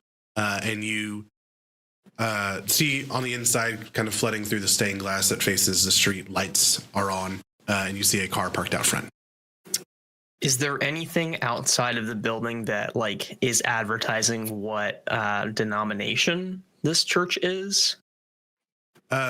Currently, no. You can see that at one point it was a Catholic church that they have since, like you can see that kind of scratched out a bit on the sign. So you get the sense, definitely not that at least, but there's no like Baptist, Southern Baptist, Seventh-day Adventist, anything like that on it currently. I want to get the group together, but like just before we go, and maybe as we're walking up the steps, and be like, all right, obviously I didn't know Lizzie, so if somebody else wants to take the lead on this, but at the same time, how do we want to approach this Reverend? This is Reverend Patrick. Reverend Patrick Campbell. Yeah, Patrick Campbell. How do we want to approach this Reverend Campbell? I don't want to spook the guy. Obviously, it's a little bit out of the ordinary that he wants to do this funeral, but I just don't want to freak him out. I don't want him turning us away. Should we pretend that we are interested in joining? That could work, but I wonder if that would open him up as much as we want him to. I don't know if he would give us a reason for why he would want to do this funeral if we just tell him we want to join. Maybe we ask him if he needs help planning the funeral. Okay. I think that would work best for you, my dear, seeing that you were so close to. Yeah. And there's a 1,000-yard stare where Lorelai thinks back to that damn body crawling back at her. Adrian Peck. It's Lorelai shorter. Chavez is looking at this church far more terrified than anything else we've seen today. I think Nyx steps up next to Chavez after just kind of like cleaning up her makeup, not trying to actually wipe anything or blow her nose into it, but watching you look up at it. She comes up next to you, and with your like cloth still in her hand, she slides her hand into yours and gives it a squeeze and goes, "Now please tell me it'll take a couple more shots of that young librarian's hooch to scare you out of whatever's in there." Well, you know, it's not what's really in there. It's what it represents. And I don't want to burst into flames. But, like, should we split up and somebody, like, go around back? Absolutely not. We've done that before. And it didn't turn out well. Looks at the car. Every time we have split up, something terrible has happened. We're all in the same location this time. Yeah. Adrian, if you're so fit to go off on your own. And she leaves the sentence unfinished and like looks at you. I was like, I can if that's what you suggest. Oh, it's certainly not what I would suggest, but if you want to do it, you're adult enough to try. I was like, and try, I'll do. And she starts to get towards the back of the church. Okay. I think Nyx just watches her walk and goes, there she goes. Not nearly as smart as those books made her feel. Chavez actually laughs. Yeah. So, thank you. Adrian, you're going off by yourself towards the back. The rest of you, are you going in? What's the plan right now? Yeah, I think Lorelai will like lead the group in to make those initial talks based on like her connection with Elizabeth. Okay. You open the door and it does have that sort of ominous like sound to it as it opens. There is kind of an initial warmth to the space as there are many candles lit around in different spots. None of them really have like a scent necessarily to them, so it just kind of has that burning smell slightly to it. But it casts like this nice orange glow inside. They're really old pews. Some of them are still kind of falling apart. And you look towards the front and you can see a man who's kind of like currently bent over with one of the pews, hammering in a nail, trying to fix it, put it back together. And he hears the door open and you hear him call out, just give me 1 second. I can be right with you. Oh, God. And you hear like a hammer drop and hit him. He's like, okay. Eventually rolls out, straightens up, and you see relatively moderate height, moderate build man with more of a almost jet black style hair, eyebrows, very clean shaven, very well put together as a whole. As he kind of looks up, he's like, and he meets eyes with Lorelai for a second and seems kind of surprised and can I help you at all? Welcome. Welcome. How can I help? I ran into you at the library earlier. And you were planning the funeral for Elizabeth? Yes. Memorial? I just believe that when anybody passes, they deserve to be memorialized. Is that the word? It's a word now. Remembered. That's probably the right one. Yeah. Lorelai, roll a history for me. Okay.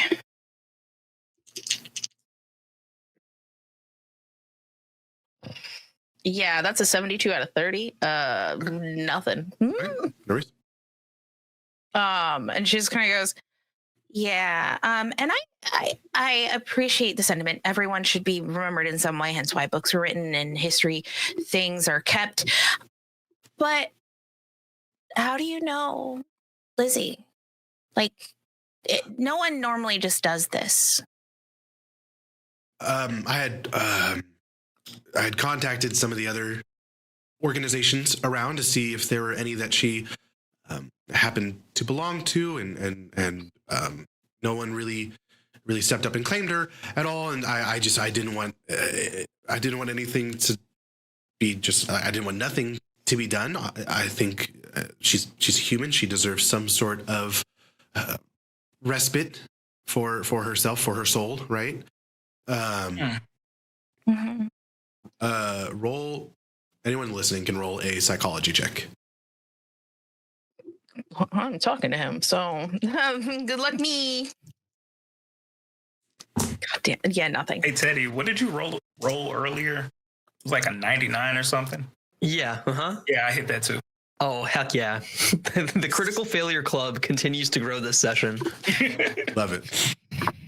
Yeah, that's a critical failure on my end. Okay. Got a 44 under 50.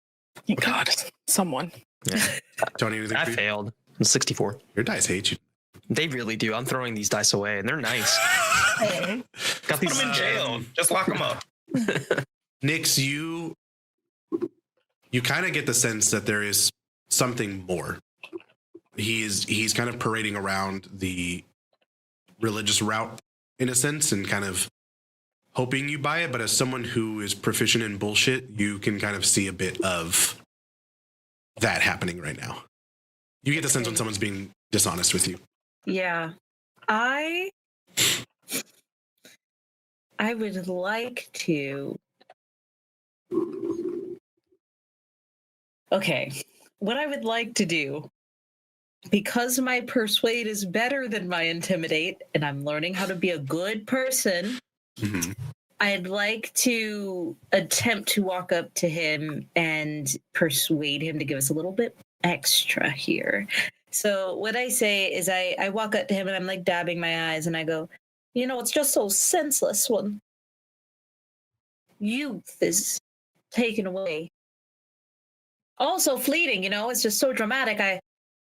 I wish I could just make sense of it if there was some higher purpose or reason or ritual or I don't know, some way to make sense of all this. And she's going to attempt to persuade him to make sense. Okay, roll. Lorelai is Right. very much looking at Nyx like, what? What does a 0 on a D10 mean? Did you roll 10? a 0 and a 1 or a 0 and a 0? A 0 and a 1. That's a 1. So Well, I best put you can on the possibly water. do. I put on the waterworks. I stepped just into like the cathedral light, where it's the glamour lighting of the era, the noir glamour, and I just let like one singular tear glisten, and I look up to whatever icon or idol is statued up ahead, and I just wish someone could make sense of it all for me. Oh. Well, I certainly don't think that this is anything that God would intend for one of his people, one of his flock. You know, that's not the way that he typically works overall. Hearing him say flock, I don't know, something clicks in Lorelai, and she immediately, as Nyx is putting on this show, Lorelai points her finger and she goes, "Who's your god?" Okay, make another history check Interesting. with advantage this time, as you're really leaning in and looking. Aha! That's an 8. Okay. Thank God. you like take a step forward and you point and you say, "Who's your god?" And you recognize Patrick Campbell. Patrick Campbell was a suitor of Elizabeth Short back on the East Coast. This guy. You remember them talking at some point before that she had moved out. And you remember them having dated. And so that immediately clicks in your head of, oh, that's who this actually is. And she leans in uncomfortably close with her finger, almost ready to like boop his nose. She goes and whispers, she goes, "I know who you are."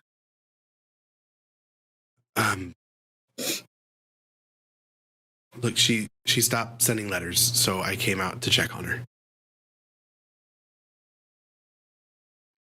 I got worried that something might have happened, and clearly something eventually did happen. But I promise you, I know it looks bad. I just wanted to come and check.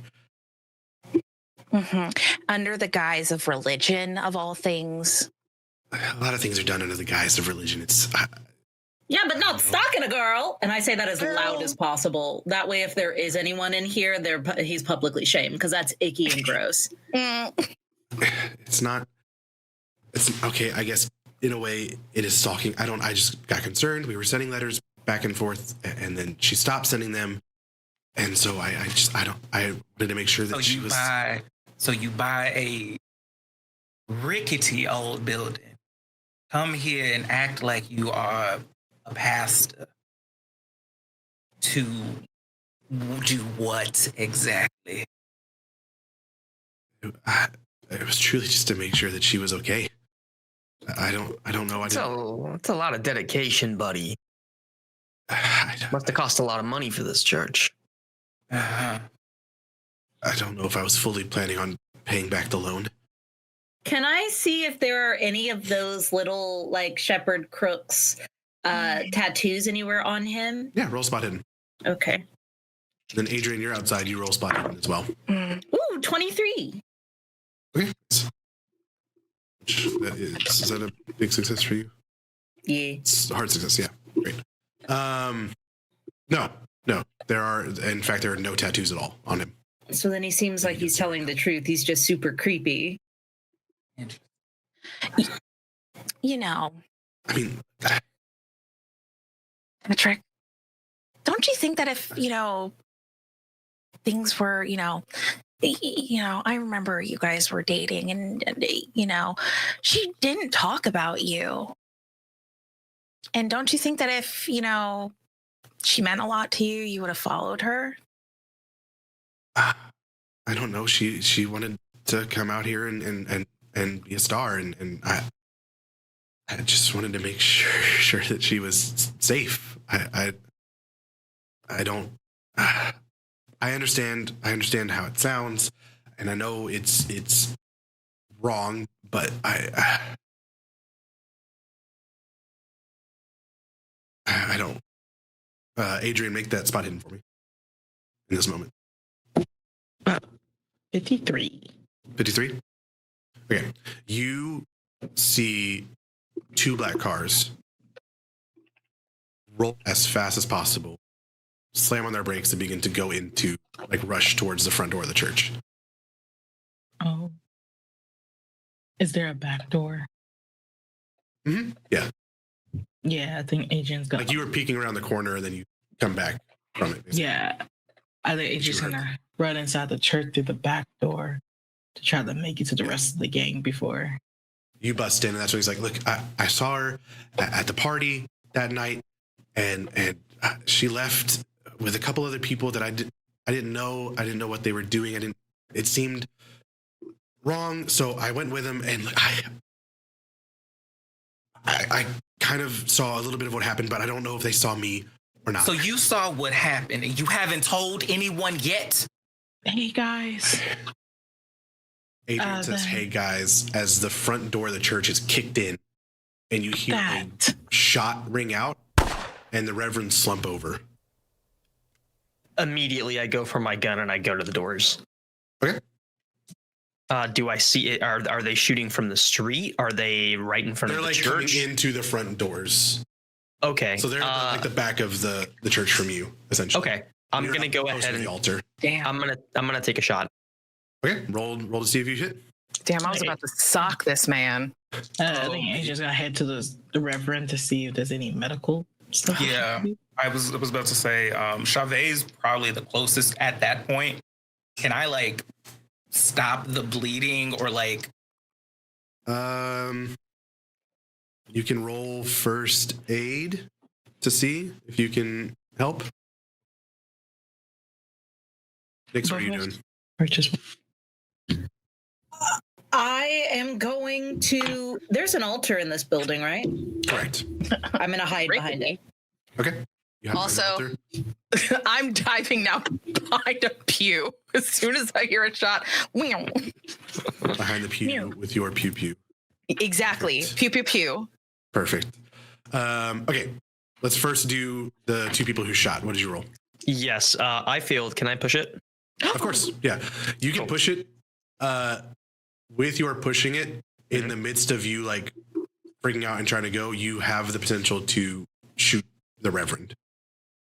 Okay. Again? Is he in front of me? I thought I had gone for the doors. Yeah, that's right. You said that. Okay. Then I'll say in pushing it, you could trip and fall and drop your gun and kind of lose a round, essentially. Okay. I got a 34 out of 45, so a moderate success. Okay. Yeah. Roll your damage. 6. Okay. You shoot, and one of them immediately slumps against the back wall and begins to like slide down. Nice. Tony? There's an evil laugh. Tony, for you, what'd you get? Yeah, we have that cool moment where Lorelai like gets a crack shot off, and then we cut to me like butterfingering my gun and like dropping it and being like, "Oh, Fuck. Tony, aren't you supposed to be good at this shit? Okay, and then my 2. What do we roll to check on the Reverend? 15 out of 30. Okay. Wow. You get the sense that you could prolong his life, but he's not going to most likely survive. It's fine. What did Taylor roll before I start? Yeah, Adrian, did you roll for a first aid or anything? Maybe. Because you were one to check with you, right? Yes. I rolled a 23. Okay. You get that same sense. He is bleeding. He's shot in the chest. It's not necessarily immediately fatal, but like with pressure, you could keep him alive, but he's probably not going to live without some sort of like emergency service quick. We know how long that takes. Yeah. Yeah. They are going to return fire at people. No. Don't do that. What? Come on. No. They're going to first shoot the people who are helping the Reverend. That makes sense. I would like to say I would have tried to pull him behind you. That's fine. They're still going to shoot towards you. So just give us some cover at least. Yeah, you get some cover at least. I'll have them roll a disadvantage, which helped you greatly because the first one was a 5. So miss the first one. There's 4 of them. An 82 won't hit anybody. And then a 60 will not either. So they ring out 3 shots quickly in succession. One of them hits the pew right above you, Lorelei, like the wood splinters off from the bullet going through it and kind of rains down towards you. Tony, in your bumbling around with your gun, you kind of are able to stumble into a pew, just rings out towards where you were. Chavez and Adrian, y'all are pulling the Reverend back, and that's when you see a shot like hit the altar where you know Nyx is, and Nyx, there's like a bullet hole that comes right above your head, basically, through. I checked to make sure my hair's not out of place. I know I'm shooting back again. Okay, great. Yeah. I know I'm shooting again. Okay. Chavez is going to like come over the Reverend and kind of like add pressure. Adrian, hold on. Just grabs hands, puts on wound, and starts like slapping the Reverend. Like, listen, baby, I don't know how much longer you got, but hey, stay with me. If you cared anything about that little girl that you so bought this whole thing for, you have to tell us what happened before you go on. Okay. You are taking a shot, Lorelei, right? Yeah. Tony, are you also trying to shoot again? Can I? Yeah, for sure. Okay. Yeah. So I rolled a 52, which is over my 45. I'm not going to push it. Can I spend 7 points of insanity to make it to 45? You know what? Sure. As you are maniacally laughing in this moment and kind of losing that sense of who you are in a way, sure. I haven't shot or anything. Would you like to? Well, not really. I think what I have in mind is grabbing my flask and coating the cloth that Chavez gave me in my alcohol. And there's candles around here, right? It's everywhere. A church. Yeah. Yep. And boom. And I throw a Molotov cocktail at the flask. Okay. Lorelei, roll your damage. Tony, did you shoot? 5 points. 5 points of damage? Okay. You hit one. He doesn't die immediately, but he's hurt. You catch him like square in like the liver appendix region, and he is doubled over. Tony, did you? I cannot do anything. You're like, what the fuck are they shooting? And we're like, fuck y'all.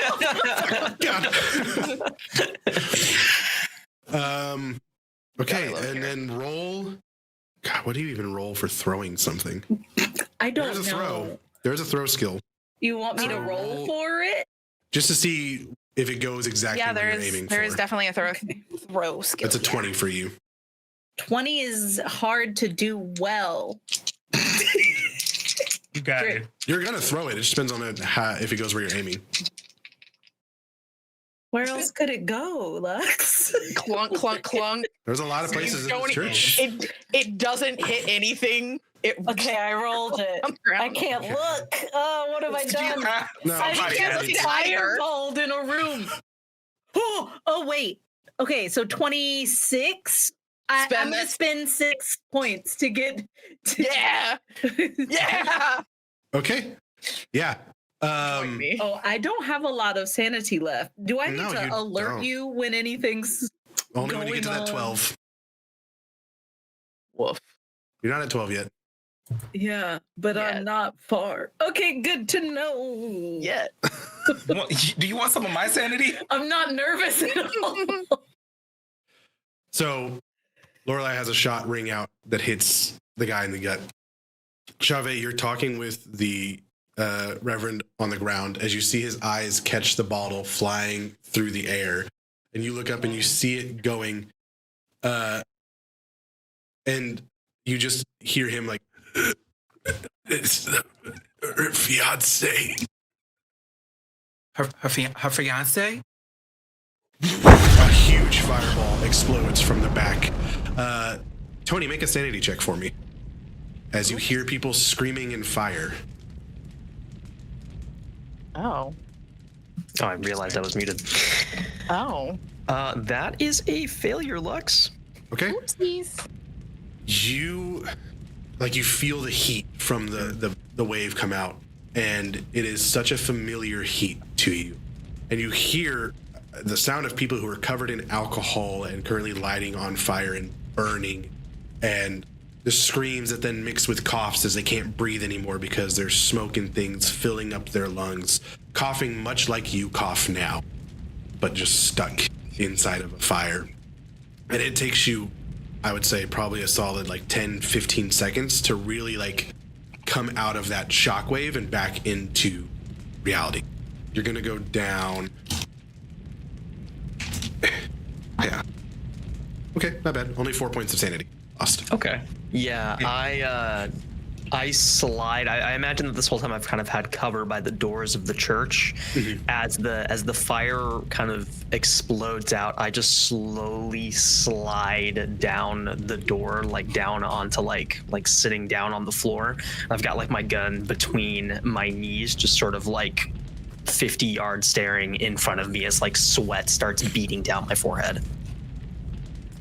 Hey, look. Mm-hmm. Can I also roll a sanity check? You can. From the fire, from someone dying in front of you. From the fire specific. Okay, yeah. Shit.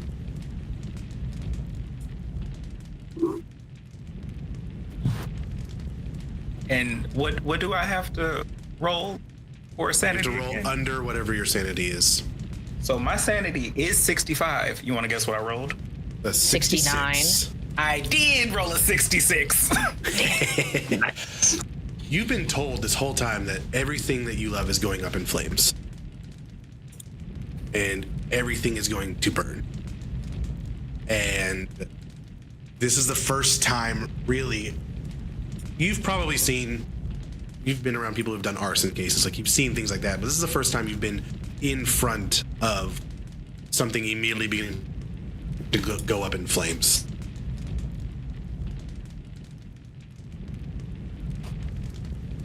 It So takes you a minute. Chavez looking at the flames and is kind of a little taken aback, and flashes to their childhood kind of pop up, and the ritual shit that they've seen, and the stuff from their mom that they've seen, and they hear the screams and this very distinct smell of burning flesh. Mm-hmm. And for a second, they are 6 again in their head, but then they come back into their body, and it's just trembling still over Reverend Fever here. Mm-hmm. Which, in that moment of losing your sanity, you have let go of the pressure on their wound, and the Reverend has slowly begun to bleed out on the floor.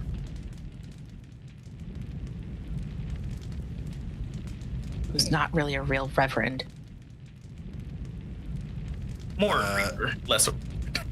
This old, mostly wooden church has now been lit on fire. Mm-hmm. What are you doing to get out? How badly are the cops hurt? One of them After is... that. I mean, one of them's dead. currently being cremated, right? Because he was already Love it. dead. The one that you shot probably isn't able to get out on time, and the other two were directly in the line of that. And so if they are not... They were immediately severely burned. They're not... cool. They're not I just need getting out. I just need to make sure I didn't need to make, I don't know, some There's no additional witnesses. shots. No, there's no witnesses. Good. Laura's gonna be like, okay, we need to get the fuck out of here. Roll a Constitution check, everybody. Tony at disadvantage because it is related to the smoke that is now filling the room. My lungs. Your lungs. My lungs. My lungs. Ooh, Hey. 14. 68. critical success, 10 out of 60. Nice. Can I spend some sanity to make this? Because I rolled a 46. I have a 45. If you want to, yeah, sure. Okay. Yeah, I'll go ahead and spend it. As you How much did I you lose for tap that sanity in- check? Yeah, you'll lose 3. Okay. So take down an additional whatever you want as you kind of tap into that otherness that you can feel to drive you forward. Yeah, I failed. Tony? Yeah. Tony is violently coughing in the middle aisle right now. Yeah, I've picked myself up and I'm struggling to make my way to where you guys are at, but I am now just down on my knees, like clutching one of the pews, hand to my chest. I remember that he has this issue. We talked about it in the cell in our first conversation. So I'm going to immediately. Is this the type of church, since it's been converted? Did they keep up with the holy water basin? Like, is there water in a place near me? There's like a baptismal spot. Yeah, I'm gonna grab one of those prayer cloths that's like always just hanging on some dais or something, and I'm gonna swipe it into the holy water and smash it over our dear coughing friend's mouth. And I'm going to hook my arm under his and just start going forward. I don't know if my body's going to actually move forward, but I'm going to try. He's bigger than me by a quite large margin, but I'm trying to mitigate the damage and pull him along with me. Not carry him, but pull him, get him to move. As soon as the cloth goes over my mouth, I try to take a deep breath, but that immediately puts me into almost like an asthmatic kind of spasm. But I'm just sort of I'm still coughing, but I'm making my way along. Yeah, between the two of you and you, I'll assume at some point if you're not making it, the rest of the group would help. Adrian does know of a back door to at least get out of the church. Adrian's on the ground coughing. Adrian is on the ground coughing though. So Chavez has to make a choice between getting the priest out and saving Adrian. Yeah, essentially. Okay.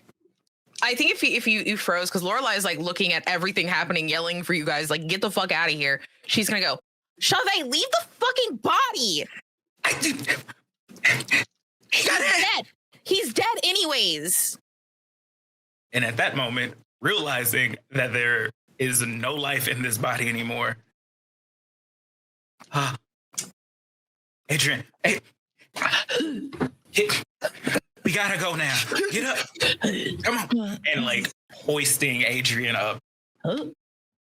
Yeah. Okay. And I feel like I'm behind everybody, pushing them. Come on. Adrian or whoever wants to, someone give me a track roll. For how well everyone can, but it's for how well you can find the back door in all the smoke that is building. Man, you're gonna make me try to find the back door. I feel like it was easy. Nope, didn't work. What if I don't have anything in tracking? What is that? You have again? just the base 10. Oh, So luck. These what can we use whatever these luck points on? You can spend some luck. I usually do 2 luck for 1 point down, basically. Okay. Because I'd rather you guys spend your sanity personally. I will say this isn't the type of check where you're gonna die. It's just how long does it take for you to get out? You're still gonna get out. Constitution. Fuck. I got a 20 out of 10. No. I got a 13 out of 10. And I know I'm not pushing this. No, I'll say that's close enough. It's going to take longer than you want it to. There is going to be, there's not going to be another round of Constitution checks for it. Thank God. But it will be where you are bursting out of the back door as you see emergency services pulling up, essentially. Let's not go out to the They don't seem to.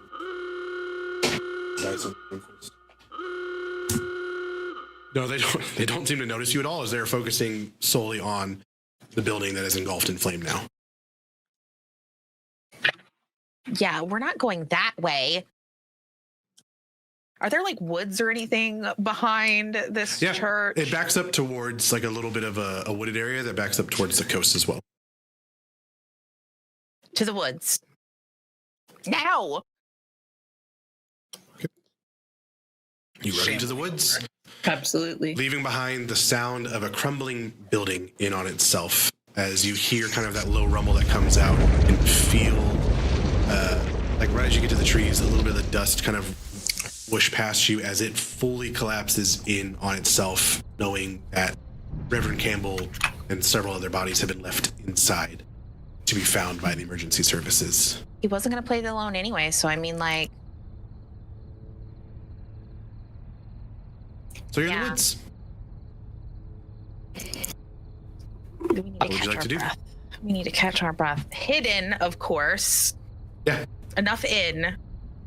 Catch our breath. Hey, how are we feeling? Just big cough. I think Nyx is generally worried about everyone, but her eyes keep straying to both Tony and Chauvet. I think she could hear Chauvet talking to this priest before their death and could tell that was not going well. And then, of course, Tony losing a lung in front of me. I think I'm just kind of focusing on that and wiping like soot off of my face and such. I'm not really answering. I'm sat on the ground still with the rag over my mouth, just sort of focusing on taking as deep of a breath as I can, just sort of controlling my breathing and trying to kind of get myself out of this episode. Lux, knowing what Scope has tried to tell me about the fire, now that we're kind of through the event, when the fire rang out, did I see anything, or was there anything untowards that I could have seen after the Molotov went off that was in the fires that might have kind of triggered the I mean, obviously the sanity loss is traumatic, but there's also the scope related aspect of that. Was there anything at all, or there's something in it of, and it's kind of a flash that you saw in the moment of the first thing that really burned brightly on these people were their shepherd tattoos. And you start to remember seeing something similar to that in your own history. Okay. I cough and I say, shepherd's crook on the oh, excuse me, the guys that came in definitely connected. Okay, don't talk. You need to like breathe. Well, I guess good thing is that they're all dead. But bad news. Bad news. We're more targets. Yeah. Chauvet will set Adrian somewhere that they can sit and like breathe and catch their breath. And immediately Chauvet starts to like pacing back and forth, and it's just like, told me never to go back into a church. If it does go back into a church, it's gonna catch flames, everything's gonna burn, everything, and like self-fulfilling prophecies. Okay. Now we're even more brought into the and pauses. The priest, he says something about the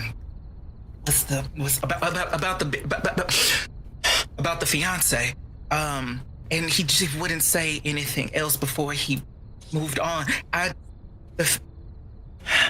think her fiance might have had something to do with the reason why all of this is happening.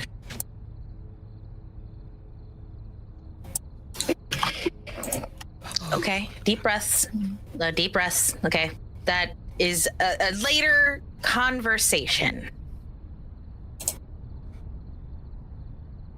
Okay. Take care of ourselves first. Are you okay? Oh yeah, I'm fine. Adrian, what about you? I'll be good. All right. Roll a psychology, Chauvet, as you see Lorelai say, I'm fine. I'm currently like, why are you fine? Yeah, roll psychology on that. I don't know. Divine intervention. Divine intervention. Is that something good? Almost good. I want to push this. Oh shit. Oh shit. Okay. I'm willing to fine. spend sanity for it if possible. I'll say if you push it, you're not going to understand why Lorelai is okay. And I'll leave it up to you whether or not that reaction initiates fear or anger at Lorelai. That's good. I gotta roll. Like the options. I'm sitting here. I'm like, I got a 23. I needed a 20. So I'm like, Oh. It's up to you. yeah, let's run it. Okay.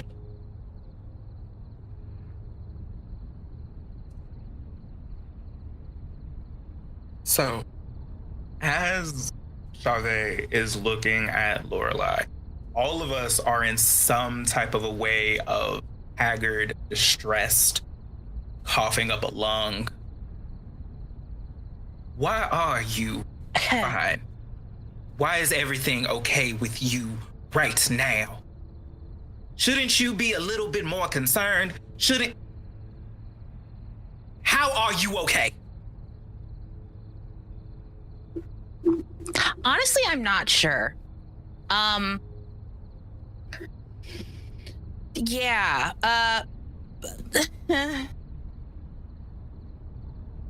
I don't know. Maybe.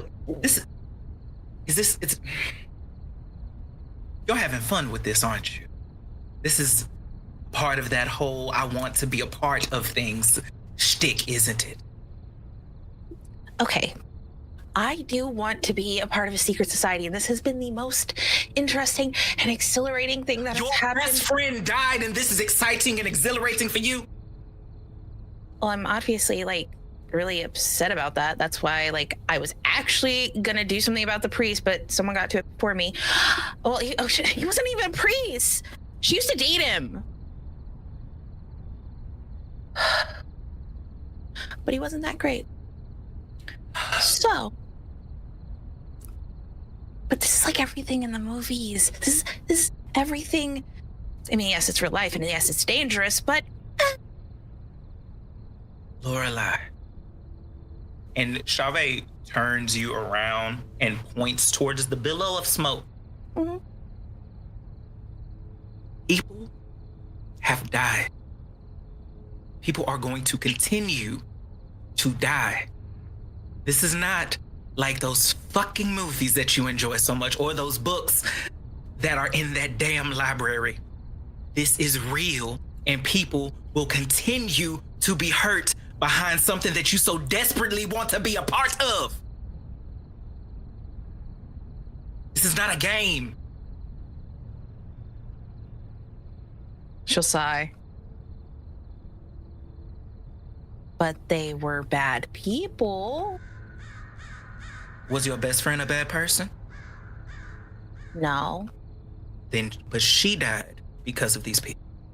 which is why we, And she's gonna literally point at the church and go, and that's why they're dead. But you see, what I'm saying is those bad people are still going to hurt innocent. Not unless we take them down first. Okay. There's no getting through to this one. And then starts chanting Tony, give me a off spot on the hidden. corner. Was it Tony? Tony, give me a spot hidden. Oh, As you see them gesture to the church, right? They're not. This isn't a quiet conversation they're having together. Yeah. she's losing her mind. It's fine. This is gonna get crazier from here. That is a success. You see, like he points to the church in this moment, and you can see all these different cars pulling up through the trees, and like y'all can still have a visual of it, but you feel safe and hidden. And you see Quincy's car roll up, the reporter, and get out and begin to talk to people and kind of poke things around, and like you see him generally trying to get answers as to what happened. Okay.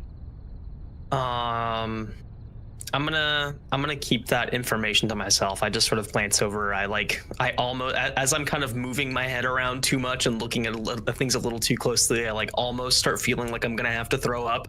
And I just sort of I keep that to myself. Okay. Um, So currently we're in the woods with no car. The car was still out front where the emergency crews have rolled up. I just can't keep a hold on my baby. Okay. I think being in the woods and seeing everyone really reeling from my brilliant idea of saving us all in a time of crisis, it had more effect than I really thought it through to have. So I think Nyx is uncharacteristically quiet because she can't get blamed if she doesn't say anything. So she's walking kind of like the perimeter, waiting for everyone to get their theories out, get on the same page, rest up. And she's looking for a way, kind of like a desire path or something, like a way that looks like someone has frequently gone. So maybe they can also follow it, maybe back to the car, maybe to a second location, but to like better get their bearings once they don't need to be in the woods anymore. Because I don't want to go back the way we came towards the church. I think the place could be swarming with people looking for us now. Okay.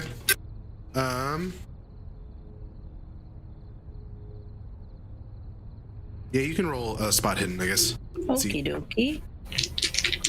Kia. That is an 11. Okay, good.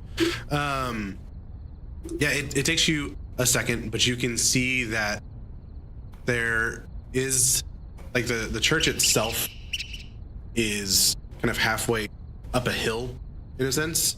And you can see kind of a path down to the bottom that leads to a, like, major thoroughfare where, like, you figure you could hop on a trolley. Like, there's a couple different ways to get back to somewhere if you head downhill from this. Yeah. I lean forward and I kind of like track the path a few steps, but making sure to stay in at least earshot of my group. Then once I can track where it goes to, I shout back, "Well, don't look now, but I think I can smell civilization. Who's up for corn dogs?" And she's gonna like try and get the gang up and moving down towards the main road. Okay. What y'all do? Not corn dogs. Adrian gets up. Oh, corn dog. Damn it. Right. I'm a little bit packaged. They're this hot new commodity. If you've never had one before, I know they're pretty new, but they're delicious. You take one solid frank and you pop it into some batter, you deep fry it, eat it up. It's so good. Oh. I heard of them, but never tried it before. As I'm getting up, Lux, I still have Quincy's business card that he gave me, right? Right. I want to take it out of my coat pocket and I want to take a look at it. It shows what, like, newspaper, like what does it have written on it? It says junior reporter, LA Times. Okay. Does it have a phone number? It does. Okay, cool. I'm gonna put that back in my pocket. Okay, yeah. It has two. It has like a general line, and then it has like his specific desk phone number. Okay, cool. So we begin making our way down. Yeah. Corn dogs sound nice. It's, in an odd way, peaceful to walk down. Like, you're in nature. Eventually, the sound of, like, embers going out and the wails of sirens and people trying to dig through the rubble fades. There's kind of a moment of initial peace and quiet before you get into the rumble of just the city itself and the hustle and bustle of people, the dings of trolleys going by, and you have just kind of a quiet moment to catch your breath before you arrive out of the woods behind a bench behind where people would be for trolley. Is there a bathroom nearby, or like a wash area by chance? Yeah. Chauvet has blood on their hands. Yeah. Probably on your body too. We'll see. I would say that there is. Let's see, what is it?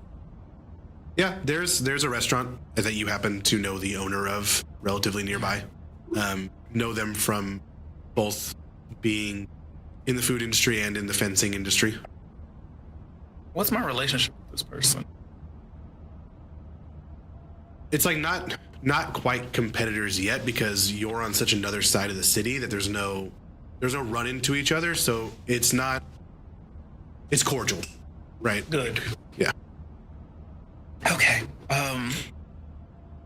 Well, I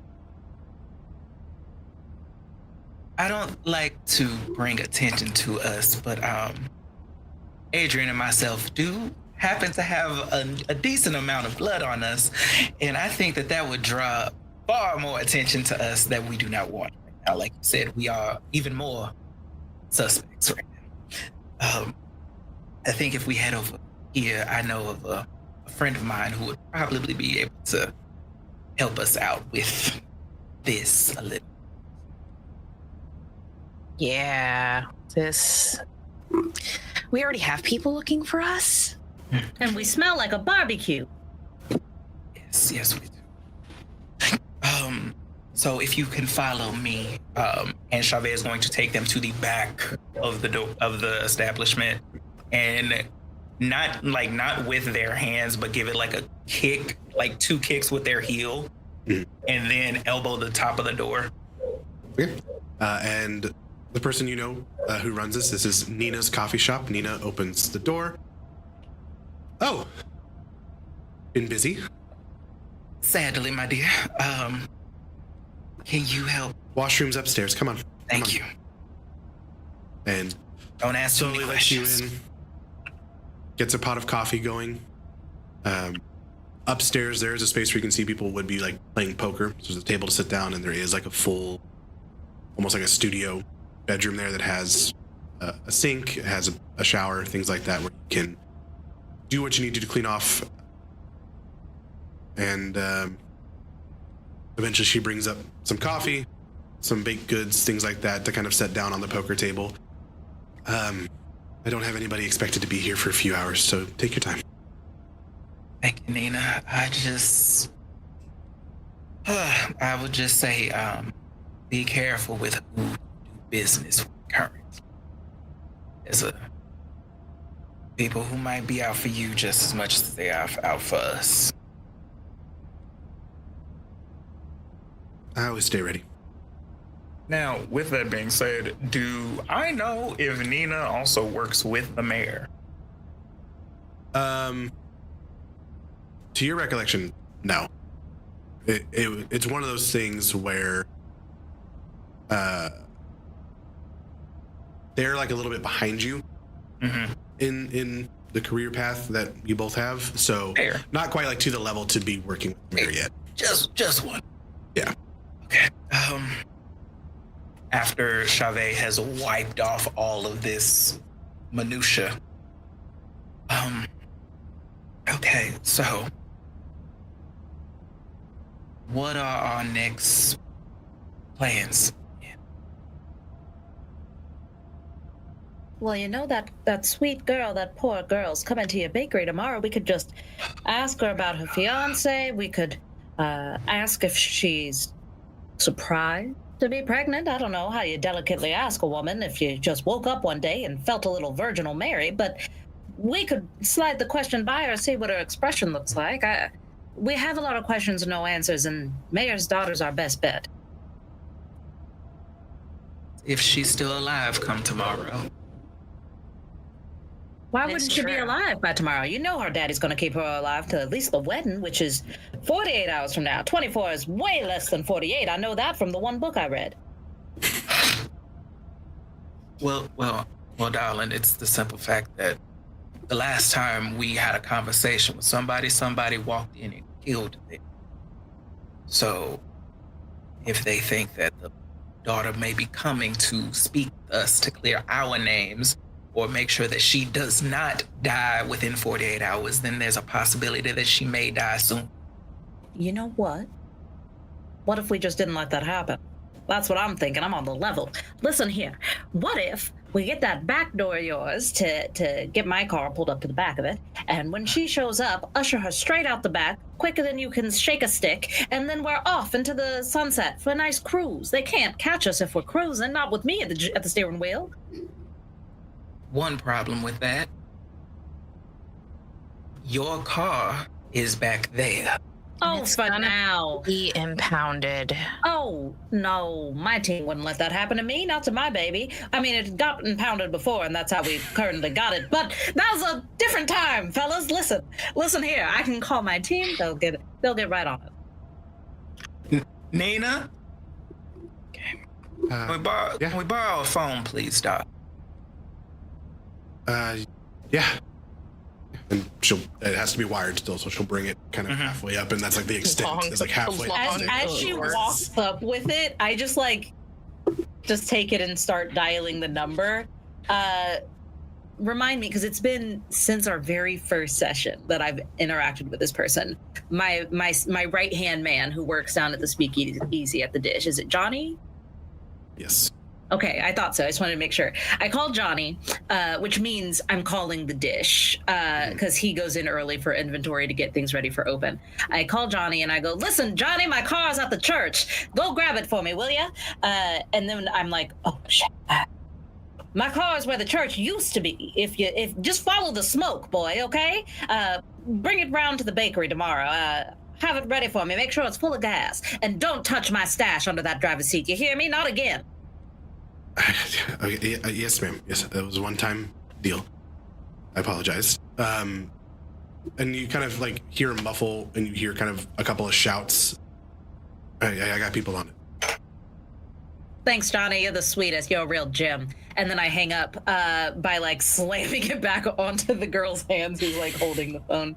And then I pull out a $5 bill and I like tuck it in so that the phone holds it. And I go, "Thanks, sweetheart. You're a real doll." And I turn around and I go, "Now, what are we going to do about these murders?" Again, I'm not very good about like waiting until someone leaves the room. So as soon as I tip her, I turn around and I'm ready to go into work action mode. Just like I said, Nina, don't ask many questions. It's not good for you. Okay. Well, it seems like there's not really all that much left to look into outside of waiting for this pregnant lady to show up tomorrow. I can't think of any other leads we might have.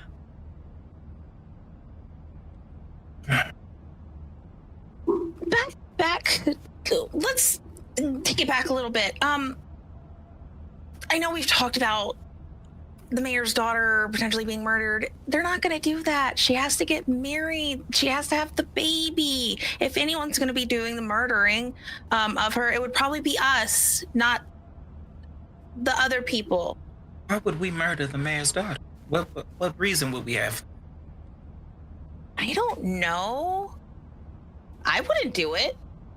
But if we're the suspects of a murder that we didn't commit with a bunch of guys that are part of the secret society that the mayor is involved with, you don't think they would think that maybe if they find out that she's coming to visit us, potentially, either they're not going to let her under mysterious circumstances, or we're going to have more people coming after us, more than we already do.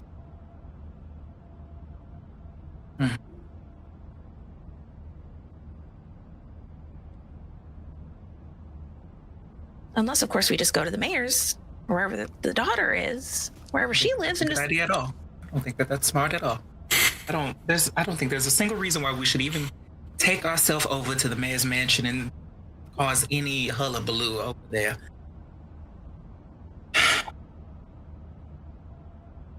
Okay. We'll figure this out. You sit and you think for a bit, and you have some good coffee. And one, it's somewhat sobering, right? And it's kind of at this moment you see the sun going down in through a window, and there's this nice moment of peace from the whole day, getting shot at multiple times, running out of a building that who knows how it caught on fire, that suddenly caught on fire. And you have just kind of this nice moment of the golden hour, sipping coffee and trying to figure out what to do next. And that is where we'll end this session of Dahlia. Yeah. We'll see y'all next week to see what they might have come up with between now and then. Because I don't think it'll always happen at the end of our scenes in sessions, depending on how it goes. We'll go back around again and let everyone say hi. So we'll do verse order. So Meadow, Taylor, Heather, Keon, and Teddy. Well, howdy. I have been Meadow. I am Meadow and will hopefully continue to be Meadow in the future. You can find me everywhere on the internet that matters at Howdy Love Darlin or Howdy Love Darlin GM. I am a TTRPG performer, professional game master, and TTRPG designer as well. And this has been the most fun to play Nyx. I didn't think she'd drink anything that could get her drunk, but with a failure that strong, we had to lean into it. So that was so much fun. Thank you so much. See you next week. Hi, I'm Taylor, aka Smokey Taylor. I've been playing AJ Brandy. I'm a Black Variety content creator. You can follow me everywhere as Smokey Taylor. Stuff on Twitch is Smokey Taylor Games. Yeah, and excited to play more of my girl Brandy. Hey, I'm Heather, also known as Midnight Hather, which is where you can find me everywhere online. I've been playing Lorelei Clay, who apparently really is enjoying the chase. I'm also a professional game master. I stream online, typically world building and other TTRPG fun stuff. So catch me on Twitch at some point. Hello, hi, I am Keon. I go by Brother Keon across all of the internets, and you saw me today playing Chave, who may have their eye out for Lorelei and that don't really trust them right now. We'll find out. But if you enjoy what I brought to the table today, you can find me across. Actually, I can't say shit. You can find me over on Batty Bards GMing for World Replica, my digital isekai where I get to torment all of my friends, and it's great. And I'm creating a little bit of a spider web of things. Or you can catch me over on Roll D5 hosting Roll D Talks, where I get to talk to indie TTRPG creators and game designers. So yeah, that's where you can find me. All right, and last and certainly least, according to my die roll today's, I have been Teddy. You can find me on YouTube at Teddy_last name. I make video essays about all kinds of different things that I find fun and interesting. And you can find me on Blue Sky under the same name. And I've been Lex. Join the Discord. We post casting calls all the time there, so you might end up being tortured by one of us one day. And it's just a fun place to come hang out. And we'll see y'all next week. What a time.